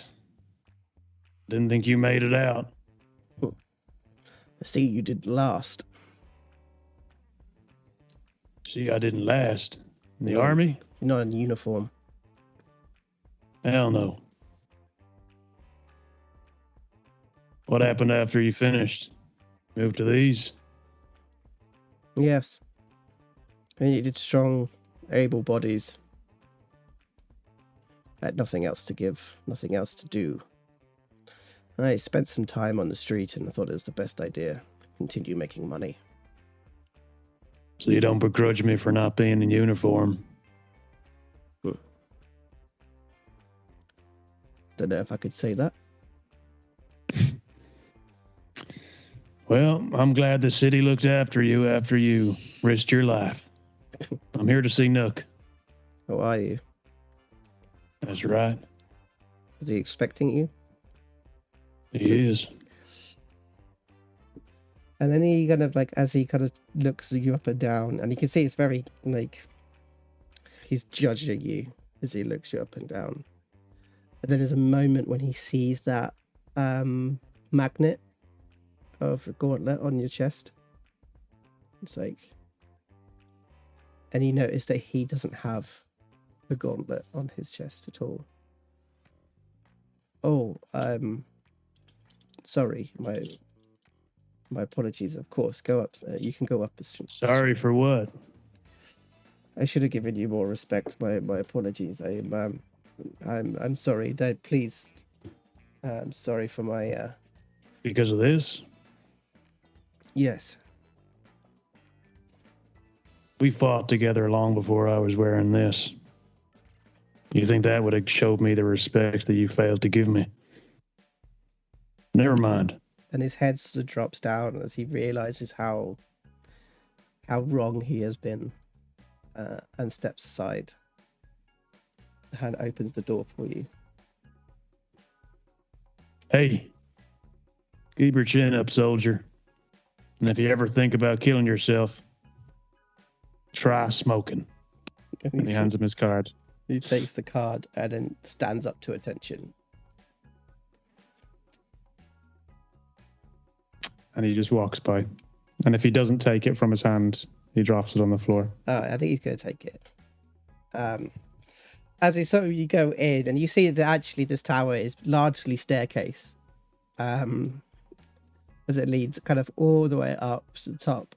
But as you're kind of going up, you see that people are trying to get past you as you walk past. They're sort of having to squeeze along the walls and stuff. They're carrying papers and all sorts of different bits and pieces. As you kind of come up to the kind of the command center of the armory. As you walk in, there is a sort of like a big open space.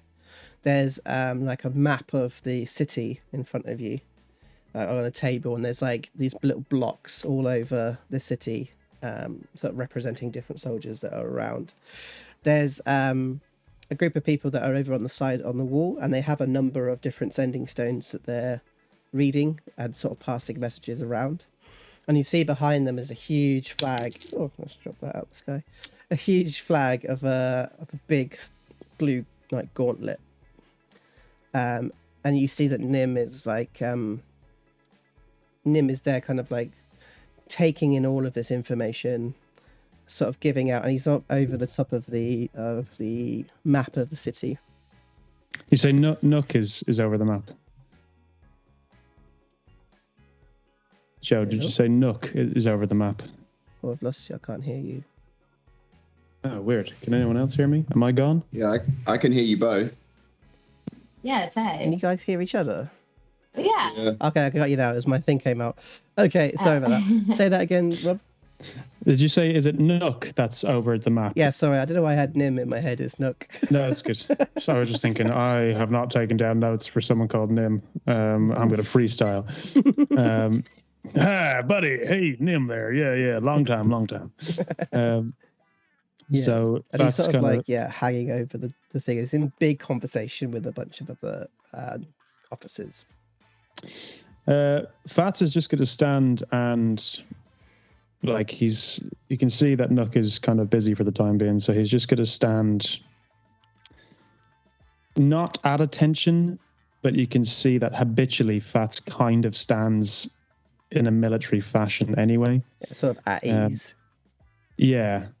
And he's going to wait, but he's going to listen to see if he can pick up anything. Would you like me to do a perception check? Yeah, because it's quite noisy here as well. There's a lot of things going on. Sure, let's try it. Ooh, 10. Yeah, it's good enough, actually. What you hear is them talking about a place called Colat Tower. And they're sort of like pointing down at the... So I've got two things here. Let me have a quick look. Pointing down at the trade ward. I think it is, yeah. And just near the southern ward. And they're sort of like tapping. And they're talking about the Colat Towers. And then you hear the words sort of Xantarum in sort of connection to that. You can see as well that on the board there is a number of streets that have been marked as purple. And some of them have been marked in black. And you see that there's some sort of territorial kind of disputes around all over the city. You also hear the word Skullport as well, kind of being picked up, and it's very clear that the large conversation they're having is about the war between the Xanathar and the Xantarum, and how much it's sort of disrupting, especially the southern part of the city. And you see that Nook sort of sees you and sort of nods of like, I've seen you, and he carries on his kind of conversation. And he's just like, let's please, if we could do the 22nd and the 3rd, let's move them down to the trade. I want to kind of find out what's going on at this tower. And then I'd like to move the 52nd and move them down into the dock ward. I'm constant conversations about this Luskan fair that's going to be happening. I want to make sure that we are secure on the route and make sure everyone is aware of what's happening in a week's time, if that is okay. Go ahead and just make it happen and let me know if you excuse me. And he sort of tells the other one, excuse me. And they all sort of stand to attention and salute. And he's like, oh, yes, of course. And then walks over towards you. And he pulls out a cigar and like takes your light. Nook. But So I'm guessing the purple are Xanathar and the black are Xantarum. Exactly. They are causing a little continued thorn in my side. Looks like they're taking over a good chunk of the city already. I think it's what they consider it to be taken over, but of course the law and order will continue. You know, me and a couple of friends of ours put a stop to some small-time extortion happening in the field ward not too long ago. Really? Yeah, one of ours, actually. Lady who run a bar. Mm-hmm. I think she was in the 9th Regiment or something. He turns and sort of, you see him grab hold of like an aide. And then you can hear him just say, find out who we have in the field ward. And it kind of comes back. I mean, where did you find this information from to go and sort this out? A few of my friends have sources. Wasn't mine. Lyra Roundabout. That was her name. 15th Regiment. And you see the aide sort of next to you sort of like jot the name down, nod, and then scarper off. We'll see what we can find and he kind of shouts off at the aide, being like, keep an eye after her. It's a tough place around there. She can use the help. Well, we did hear some reports of some scuffles in the field ward. I think they were seeing it as a place to expand, possibly.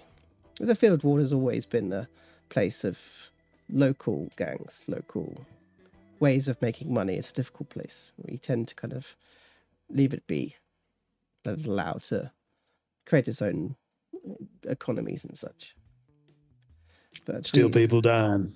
Yes, it's extremely sad. But what can you do? Hey, listen as well. I saw number 3 down there taking a break. I appreciate you looking after him. Oh, of course, we were taking on what you said. So, what have you learned about this Black Viper? Well, a couple of things. I've had to kind of sort through all the bullshit, but from what I can assume, that apart from being presumed dead and now having returned, that a lot of the higher-ups, the upper-class lords, are having their houses robbed by this mysterious Black Viper. A lot of Luskan families, particularly the Bargisters being the most recent. Is it just Luskans that are being targeted? From my 2 different sources, it seems it may just be Luskan families, yes. Okay, interesting. I've so not really very much to report then. I mean, Bargisters are what I was going to go on to next. I was kind of presuming that I was going to be on this case till I found the Black Viper, but I thought I owed you the courtesy to let you know how I was getting on. I appreciate that. Thank you. I've He kind of like leans over and kind of pops. Was it 75, wasn't it, that you agreed on? 75 gold pieces. Thought it was 100. Okay, 100 gold pieces. So he pops the 100 from a small pouch and pops to them. Thank you. Well, I've actually, yes, I do want you to continue this investigation. I want you to find out the identity of this person. I was going to head over to the Margisters and see what I could find after their place had been taken. Mm-hmm. Is there If there are any leads from there. Any other information that you may have found? That you said you had to wade through a lot of bullshit, but was there anything that you think might be a worthwhile look? I mean, there's a lot of hearsay. One person believed that they might be the evil secret twin of Amelia Castellanter, but I highly doubt that. The evil twin? Yeah, as if there's such a thing. Well, there may be something in the rumor, and they may not be necessarily the Castellanters. Maybe they are another noble. Perhaps, but it appears that they're working a lot in the Sea Ward.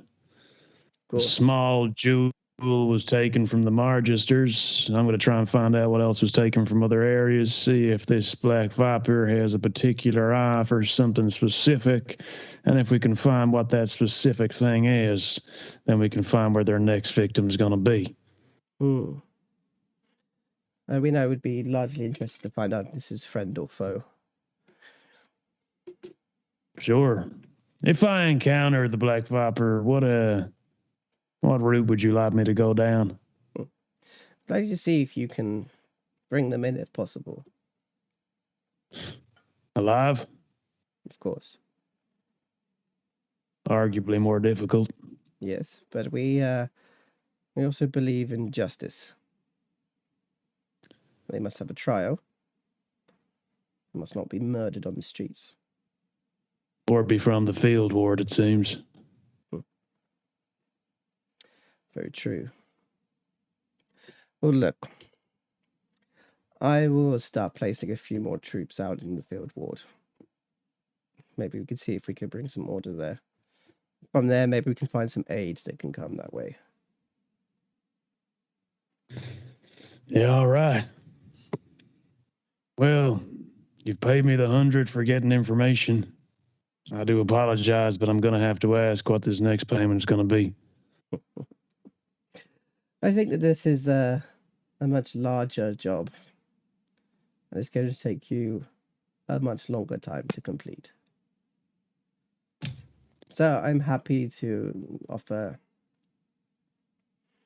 800 gold pieces. 800. Sounds good to me.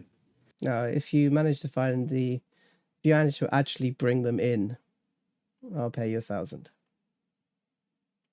So 800 if they're dead, 1,000 if they're alive. It's more 800 if I know what their identity is. All right. No. I'll see you next time you tell me 1,000 then. No, I don't really want this relationship to constantly be about me giving you money to do a job. Now, I understand the money is important, but I don't believe that you are a common mercenary. What do you want out of this? His finger sort of comes over and he sort of taps onto the badge that you have. I would like that to continue being on you. And maybe see if you can do some good within our organization. It's all the same, Nook. I know. We spoke about this before. But I want to be open with you. I appreciate that. We'll see. I'll think about it. But for now, I'm just doing this for money. As you see, an aide kind of runs over and they whisper something in his ear.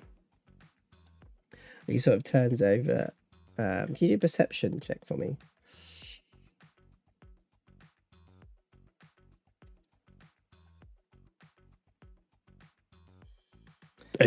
Nah, you don't see what's on the note. So he kind of folds it over and he's like, I do need to go back to work. We've got a few more troop deployments to place out towards the dock ward. So my apologies. You're welcome to stay in and look around and chat to any of the soldiers. I'm sure that they will be happy to speak to you. Hey, Nook. If you're looking for my loyalty, then it's gonna have to be a two-way street. I want you to check in on Lara roundabout. Make sure she's doing all right. She's one of ours. She's been through some tough times. And like you said, not many people looking after the field ward. As you saw, I have somebody looking for the records already.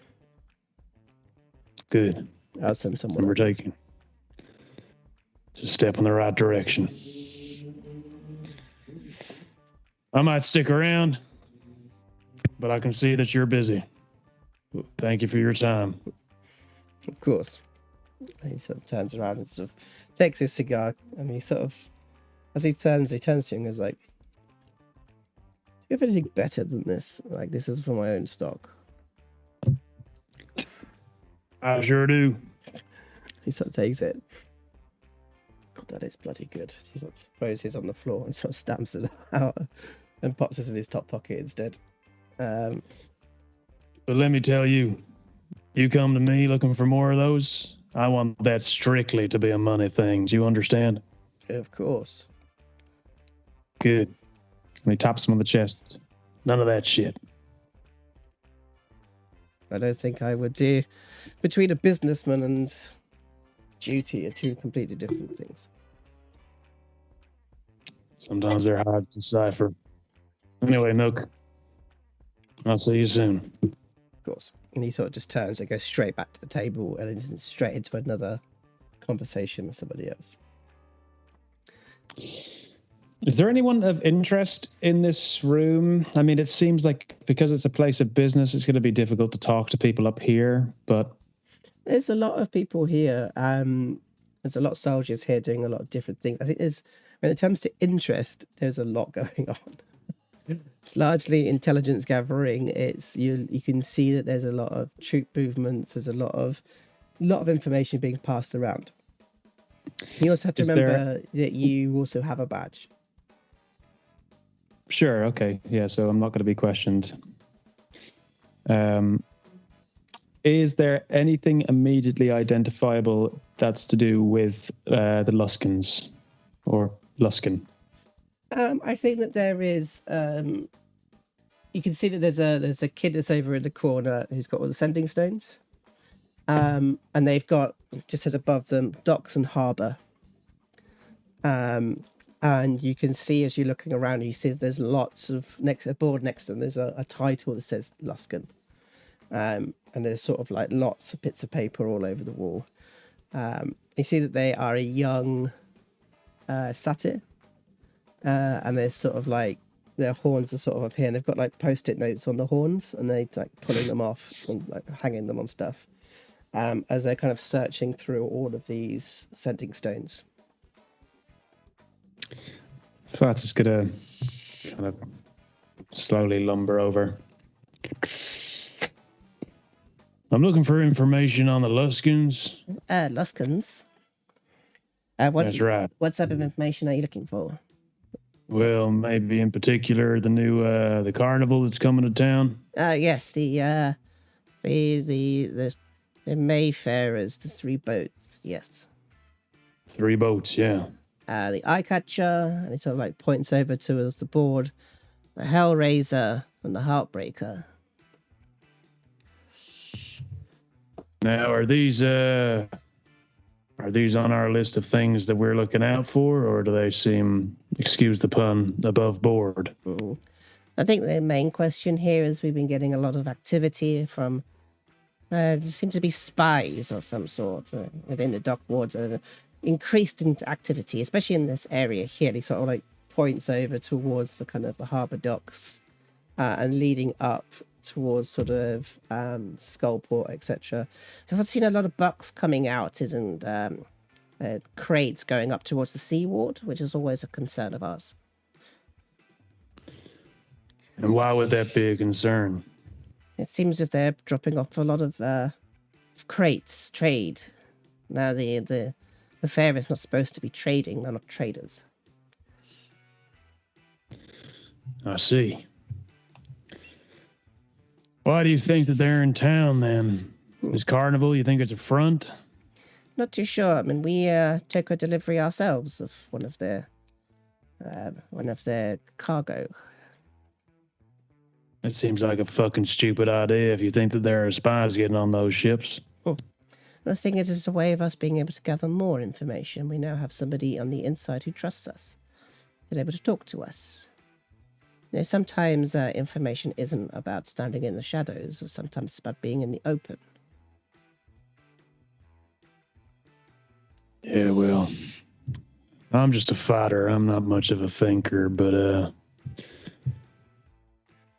hey, listen, what do you think of old Nook over there? You like him? Of course.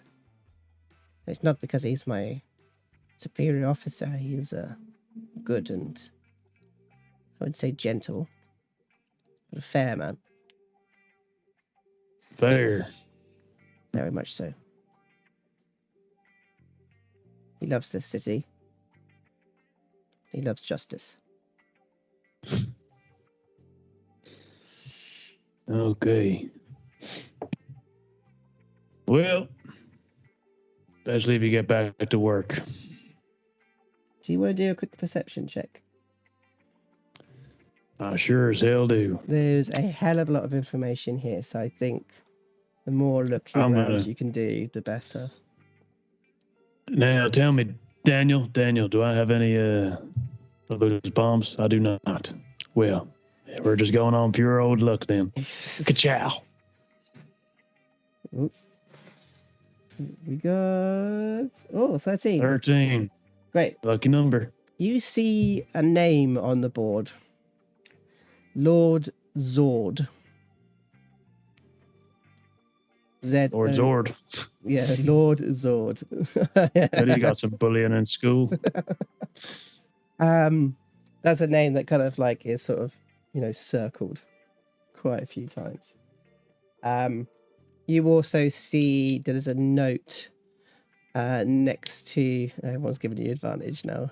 There's a It's big. too late, y'all. It's too late. Thank you. Everyone's doing it. You see that there's a note next to the eye catcher, which just says resting low in the water.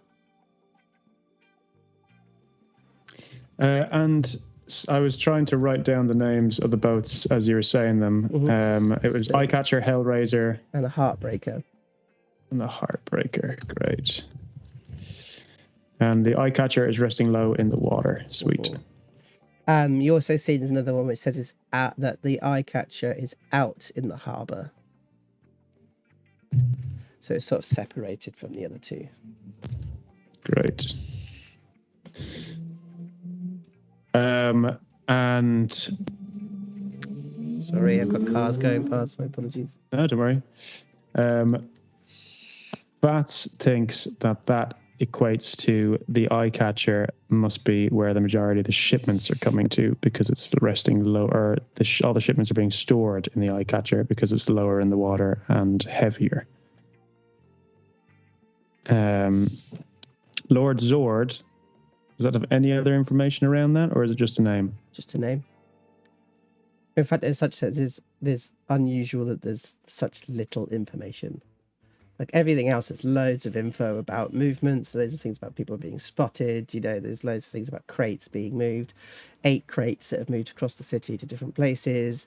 But when it comes to Lord Zord, there's almost like a complete blank. When you say 8 crates being moved across the city, do they have the locations for those crates? Mm-hmm. A lot of them you already know. Do I?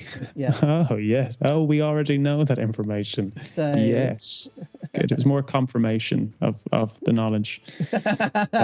I also haven't been told anything from when I blacked out, so I'm working on picking up stuff. Give me 1 second. I'm just going to bring up the info now, please. I thought I had it ready, and then I realized that I don't have it ready at all. So just give me 1 second, and I will. Don't worry. We can also come back to it. It's absolutely fine. I think you see that there is like you see like Arborant, you see obviously the barracks, the armory, you see Lord Phelan's, you see the Growlhuns, you see who else was on the list? I thought I had cracked this case wide open there. I gotcha. I gotcha. Shouldn't have said that information. Too quick for you.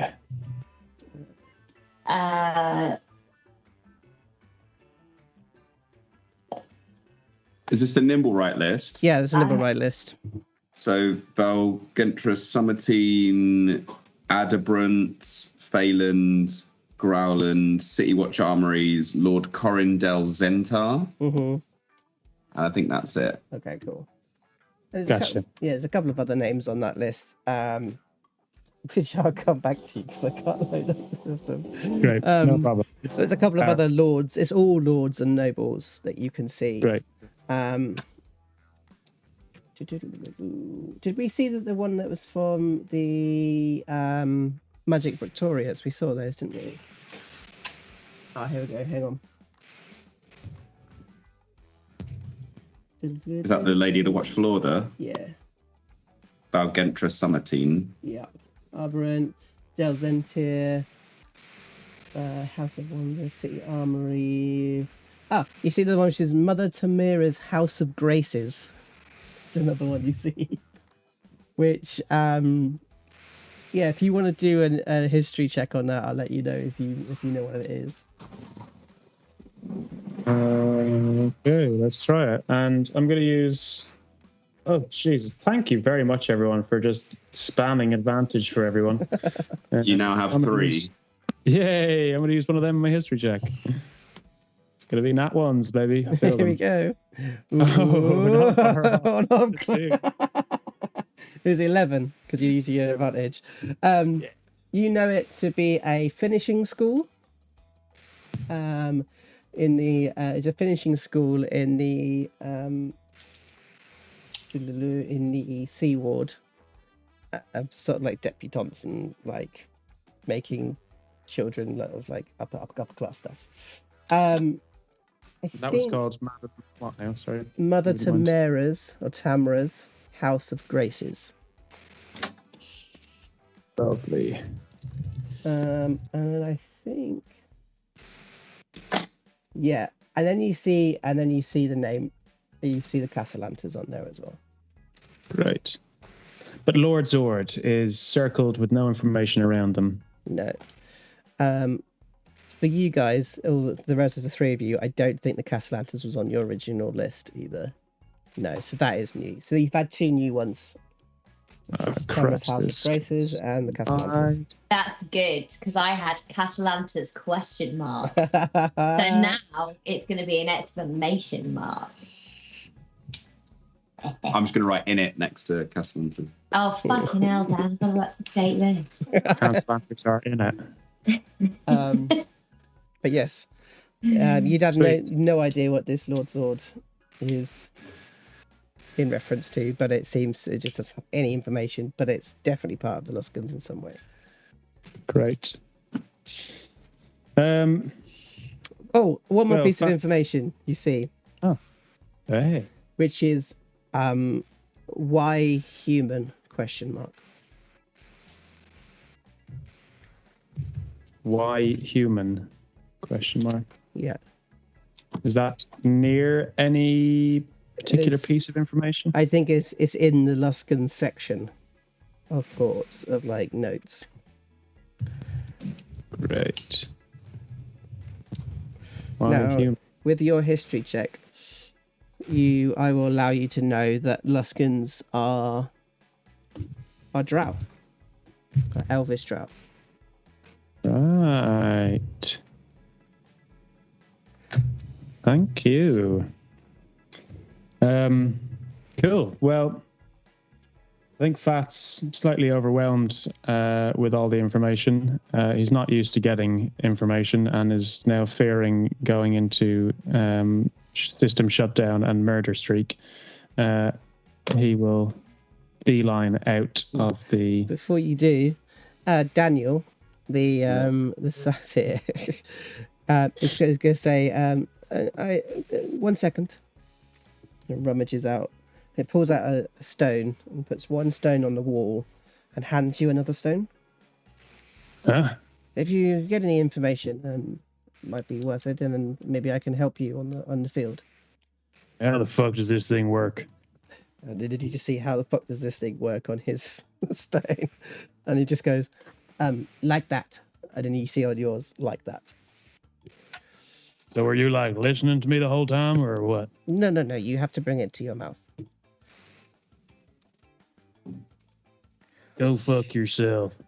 And then he goes over, Oh, cool. Yeah, I like it. no. And then you just see no written up on the thing. Just to remind you, I do not need to sleep, so this is going to bring me endless amounts of joy. But there's somebody here all the time, gathering information, taking reports. Good. I will ask you, though, although you are part of the order, if you mistreat that piece of technology, I will remove it from you. Roger that, Commando. I best be off now. See you later. Try and take it from my cold, dead hands. Do you wander off? I'll wander off with it. I think what we see is as you come down the stairs, you just hear, "You are possibly the worst soldier that I've ever had to train in any of these ranks." And it's like you see that stood there is this tiny little kobold with his arms down by his sides, holding onto a little shield and a little dagger, and he's sort of like his head's down towards the ground. And he looks up and he goes, "Well, your army stinks of popo," and he just like drops all the stuff and runs over to Big Phatts. "Don't like this place." Hey, did you give him hell? Yes. They wanted something called discipline. No, not for you, kid. Not for you. Stupid popo head. Can't handle the champion of the red, can they? No, they can't. "I'm champion!" He's like shouting as you like pick him up and they carry him out. He's just berating everybody about them not knowing how glorious and amazing he is. Here, little Rix, put all your complaints into this stone here. Thanks. And he just starts shouting into the stone. It's been a good day. It's been a good day. As you kind of leave, and we see almost like these red lines across the map, very Indiana Jones style, as we see all of you sort of kind of returning through all of the streets and the alleys and returning back to Trollskull Alley.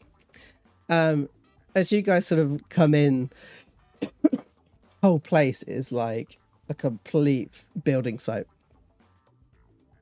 There's tradesmen everywhere. They're all building things. There's like walls being put up, and stood in the middle is Kara. Yes, Kara. As she's got a clipboard, and she's got a little, I'm gonna say she's got a hard hat on. And she's literally just directing everybody to do things. As you sort of come in, she's like, "Oh, the kitchen's probably the cleanest place." She kind of turns back around and is like continuing directing an order that's coming in of material. You can see that is like it's shaping up, like things are starting to kind of have shape. There's all basic walls and stuff, but you can see the basic shape of like what's kind of happening, and it's only been a day. Well, fuck me. I knew she was a good idea. Who was a good idea?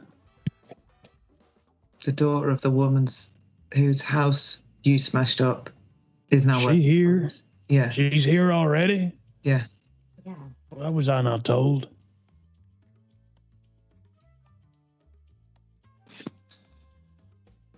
No. Okay. Pups is literally just in the corner looking at Oshi and Phatts and just giggling. I'll go wearing the circlet. Bacon in the introduction, I guess. And you sort of wander towards the kitchen, and the kitchen is an absolute state. There is cups of like half-drunk tea everywhere. Which is obviously being used as like the builder's break room. Brilliant. Are there builders in there? No, there's no builders. Oh, they're lucky. As little Rick sort of looks up and sees that you're getting mad and sort of instantly gets up and starts cleaning it and starts clearing it away. And he's like, don't worry. And he sort of picks it up. Now, I'll make you a cup of coffee. Now sit down. And he's sort of like, tries to get you to kind of sit down. As you go to sit down, and like he runs over with a second chair and sort of moves it so that you've got 2 chairs to sit on. Oh, yeah. Okay, yeah. Ooh, I might have to go for the good tobacco. So the 2, and then the 4 of you are sort of sat around the kitchen table. And he's and Little Rick's is bringing you guys coffee and getting you guys settled. Pups, Yeah. you going to explain? Am I going to explain what? Yeah, Fucking headband thing. Oh, I see. I come in the house with half my face peeled off and a metal mask and only you bat an eyelid, but I come in with a circlet, a fantastic looking circlet, and we'll get the 9th degree. From what I recall, we batted more than an eyelid when you came in with that mask on. I'm going to estimate that's worth around 32 gold pieces. Give or take. 7 silver pieces and 1 copper, I think. that was it's judged from the jingle of my walk, because like you've got 7 silver pieces and 3 copper. She was coming to that bit. That's not bad. I mean, I think it goes nicely with the found it in an alley for the cats. Piss it off. We also found some delicious ham, Oshi. Oh. Sure it wasn't dead cat? No. Do you want some? But alley ham. No thanks. See, you just need to stop sort of trying to, get a couple of extra gold pieces out of every deal you make, and just, have a look around at times. Look on the floor. You might find more gold than you're thinking of, or something like this. I wish I'd never let you have that. Anyway, how's the search for the Nimblewrights going? Lord Phelan was a big no-no, so he's off the list. He is on a different list, though. And what list is there? No, we're going to go fuck him up list. Ah, okay. Yeah. Oh, good. That's more exciting. Mm. Yeah, the bank manager didn't have the right one. Fine. Well, I didn't come up so short. Models 4 and 7 both have a sort of mechanical facial hair. I spoke to number 3, who was able to inform me that 4 and 7 are the ones that we are probably looking for. The Luskans turned out to be drow. That's something that might be of use to all of us. The Castlanters are on the list of people who have Nimblewrights, as well as a mother to Mira's House of Graces, some sort of finishing school in the Sea Ward. And get this, someone who was highly bullied, I'm sure, as a child, but has probably become wealthier than their wildest dreams, Lord Zord. Lord Zord? That's correct. Lord Zord. Lord Zord. Surely not. Does he carry a sword? He may do, and live in some sort of ward. Is he often bored? Yeah. But, okay, all right. So if the Luskans are making the Nimblewrights, they must have like a shop somewhere, right? Have they got like a business? Do they... I keep hearing this name, but I've never. I don't know where's the Nimblewright shop. I'm thinking they're on the Eye Catcher, one of the boats that have come into the dock lately. The Eye Catcher. Eye Catcher, Hellraiser, and Heartbreaker. All of them are Luskan made. Wait. I think I saw that on like a Baxter Backlewright poster, the name of those 3 ships. His music is awful. Never mention his name in this house again. Okay. Well, I know Phelan's got theirs from the Luskans for some reason. Don't know why. There's a fair we could go to. Fair. 2 tickets. When is the fair? Tomorrow. Oh, is it? Oh, is it tomorrow? Is it tomorrow? It's tonight. It's tonight, y'all. It's tonight. Tonight. Baggi takes the ticket and looks at it and goes, "It's tonight." Yeah. It's not. Oh no! Sabotage face. 20 minutes. Yeah, right. It's tonight. Oh. Oh, and I found a booze supplier for the bar. Who? I don't ask you loads of questions about what you do. We're out of milk. But I'm just gonna have a look in the cupboard. Maybe they got that like long life stuff. And he sort of like goes through the cupboard. He's like, "What the hell is this?" He kind of brings out this like small bottle. On the bottle, there's like, it looks as if it's got a pair of claws, like talons, as the bottle stop. And inside, it's like a green sort of like shimmering liquid. I don't think it's milk. And he pops it on the table. What is that? Looking for milk. Baggy, what is that? When we moved in here, did anyone look through all the cupboards, or are we still finding new shit? I mean, I hope that's new shit. I mean, actually, I'll be pretty pissed off if this is like good alcohol that Lift's been like holding back from us, pouring us out this rank whiskey. Douche! You hear like this glass gets smashed like next door, and everybody is going whoa. Fucking hate that ghost, man. I fucking hate him. Do you want to do an Arcana check? Yes, please. Oh, that's a 10. Okay, you think this is something to do with animals in some way?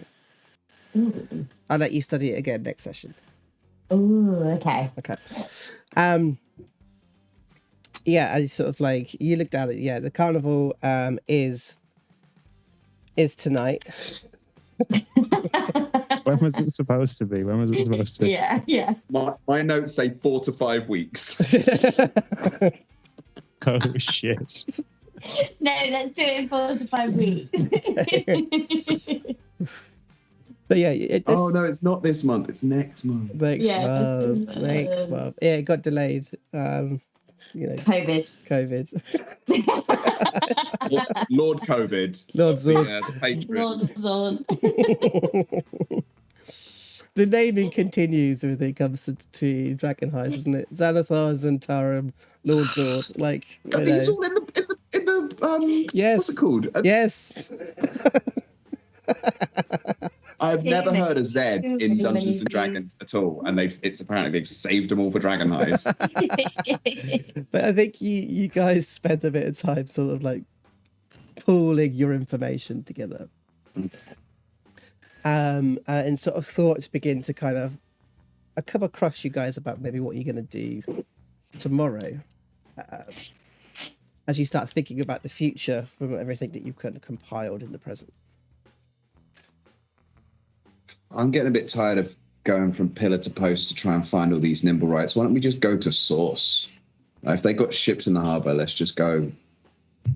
Maybe we'll find 4 or 7 or I don't know. What number was it? 4 and 7. Out of how many did you say? 8? Out of 8. Correct. Well, I don't know that for certain. I mean, number 3 said that they knew from 1 to 8, but there could be more. Who knows? Has anyone heard from Never Ember? You tell me, Mr. Harper. I haven't heard from him recently, but I know he said that he was going to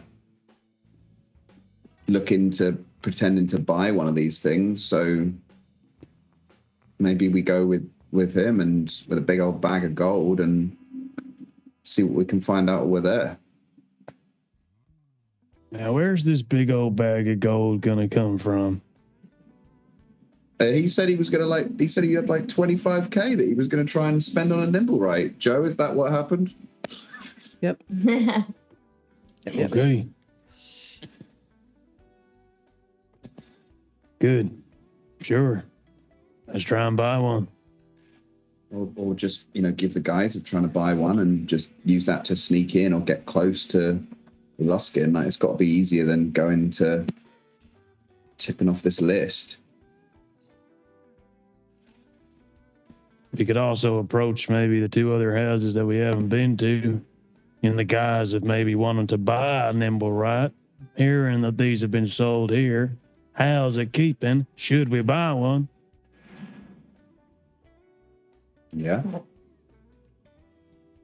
Oshi, why are you so quiet? I'm mulling things over. Oshi thinks that she remembers that the one that she saw had facial hair, but not the right one, but she can't find it in her notes in the notebook that she wrote. That's correct. That is correct. Yeah, okay.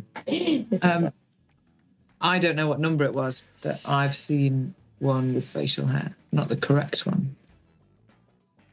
So you've seen You're saying 4 or 7. The one that we're looking for is not 4 or 7 then. You've seen one with facial hair, but that's not the right one. Is that what you're saying? So there's only one left with facial hair. Maybe the one with the wrong facial hair is 4 or 7, and then the other one is the right one. The Nimblewright that's right. I don't know how you got to that conclusion at all. It's guess who, isn't it? 4 and 7 have got facial hair. Oshi's seen one that's got facial hair, but not the right facial hair. Mm-hmm. So let's say 7 is the correct one. Then maybe Oshi's seen 4. Yeah. The way you made it sound as if it was like there's another turning into How many families have we got left? Yeah, actually, that's a good point. How many names have you got? Who have we done? So we've done Gauntlet, Phelan, Gauntlet. Yeah. We've done Adabrunt. Bank, City Watch Armories. City Watch. Yeah. So I think you've Corindel Zentar. Yeah. Growland we need to do. We need to do Corindel Zentar, we need to do Growland. Valgentra Summertime. Yeah. Castellantis. And then Castellantis. You count. I think you counted the Gauntlet twice. So What? I fucking hate this house. Why is it not fixed already? Why is This is it. Why are we going to all these different houses, man? Let's go to the people that make them. Let's go to the Hell Gazer or whatever it's called, and let's go to the Luskans. What, so we just go up to the Luskans, say hello. We're wondering about Nimblewrights. Perchance, could you tell us about them? Or pretend like we're going to buy one? Just so that we're clear, we are looking for the person who set off that explosion, who had the Nimblewright that set off that explosion. So really, we're trying to track down that Nimblewright so we can track down the person who set off that explosion. Am I on the right track? Mm-hmm. Yeah. And as So you going to the Luskans is going to prove no help unless they can tell us exactly where they were sent. And as you say that, Kara comes in and she's got like a long list. And she kind of comes over to you guys and she's like, oh, I'm sorry to kind of disturb you. I wonder if you could just quickly sign this ledger. It's just where all the deliveries that have come in and where they've come from. I wonder if you could just quickly sign this just so that we can kind of get the deliveries sort of marked off. Is that all right? I'm going to fucking take that and I'm going to read it. Hello, my name is Big Phatts. Have we discussed your wage net? If not, we will be doing so momentarily. The contract's already been signed, but yes, thank you very much. I know who you are. You've been in my house. A fucking contract? As you sign, as you read through the ledger, and it's things like, you know, timber and nails and, you know, paint and stuff, and it tells you exactly where it's all come from. And they see that it needs to be signed so that the delivery driver can disappear with it, like can say that it's all been done.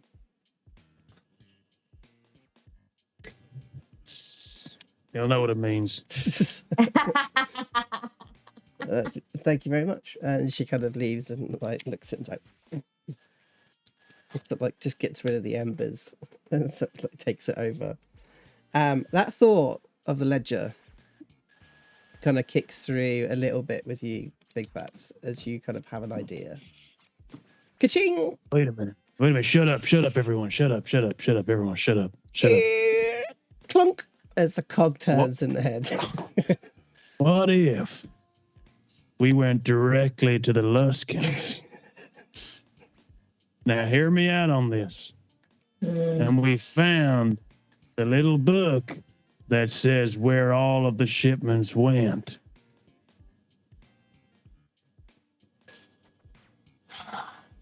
Put those hands together. You know you want to applaud. I'll start it off. Come on. Holler with me. Let's go. As we see just like Big Phatts clapping his hands. Tomorrow. Clapping his hands together. Pups claps his hands together and casts hand appealing on himself because he needs it. I'm having a fucking good day today, yeah. As we kind of like see you've kind of put your hands up into the air and being the only one clapping in the kitchen, I think you guys have kind of come up with a plan to go and see the Luskans. At least you know that much. As little Rex sort of climbs up and sort of like starts clapping along as well, and then out in where the builders, somebody just starts singing along to it, and it ends up being this like huge song that starts kicking up inside the house, and then the three of you are just sort of sat there in silence as this like song and dance is kind of going on around you as we fade to black. Yeah. Yeah. Yeah. Okay. Okay, good. So it looks as if we are on our way, moving our way through, looking at some new ideas, looking at ways in which we could do things. We've got a number of options to kind of play with when you go visit the Luskans. There's a number of things. So you want to contact Raina as well. Is that the idea? So that you've got some money to actually go and buy something, possibly. So you want Raina to be with you, is that right?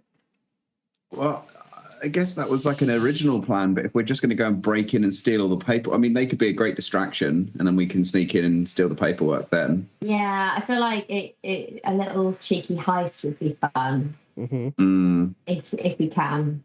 Okay. So I suppose then what we need to think about is, what do you need to do a heist?